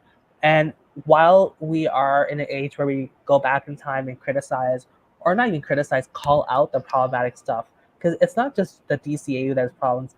Tons of 90s and 2000s shows have problematic themes that needs to be addressed in today's world. Right. So it's not just us like hating DCAU because they did our character wrong. It's deeper than that, especially with Wonder Woman, because the thing is though with her, yes, like the Marston embargo blocked a lot of things to be in her, in this universe, but you have to realize the 90s and 2000s was a really misogynistic period for women in pop culture. This is the same era that degraded women in pop culture for entertainment. So it would make perfect sense why Wonder Woman was not given the flowers she deserved in this time period. Yeah. That's just my thing. For me, let me put it this way. The DCAU has a very special place in my heart because, again, like I said before, it exposed like the entire DC universe to me. I learned about all these great characters and I was inspired, and that it's awesome for that 100%. To echo what Jid just said, does it have problems? Yes. It's not one of those. It's no Gotham Knights. It's not irredeemable. It has some fantastic moments, like we echoed here in all of our favorite moments and all of our favorite depictions. I just wish it depicted Wonder Woman more respectfully, but that's just me. But anyway, I think it's a good place to leave it. So, Britt, do you have any stories you want to tease us with? All right. So I am halfway to finishing the first chapter of my story with Jid, which is very I like the impact that it should have, and given a different perspective on just another in-depth thing that Wonder Woman fans have problems with Wonder Woman in regards to relationships, in regards to having children, and just her impact on the world, and how real women, you know, um, sort of react to her. We also have Shelter Chapter 2, which now you have me, Jared, rewriting a little bit of that, but that will be coming out soon as well. And just a couple of one shots and finishing the already neglected stories that I have. Slowly but surely getting those chapters done. All right, so Jid, where can we find you? Okay, you can now find me. I keep changing my username, so don't like shoot me for this. So it's gonna be Superman's and then WLFE. So Superman's wife, but like an L instead of I. All right. So remember, everyone, stay heroic. Lois Lane is Lois Lame. She belongs to General Zod, Zois, and Max Sabat for life. See ya later.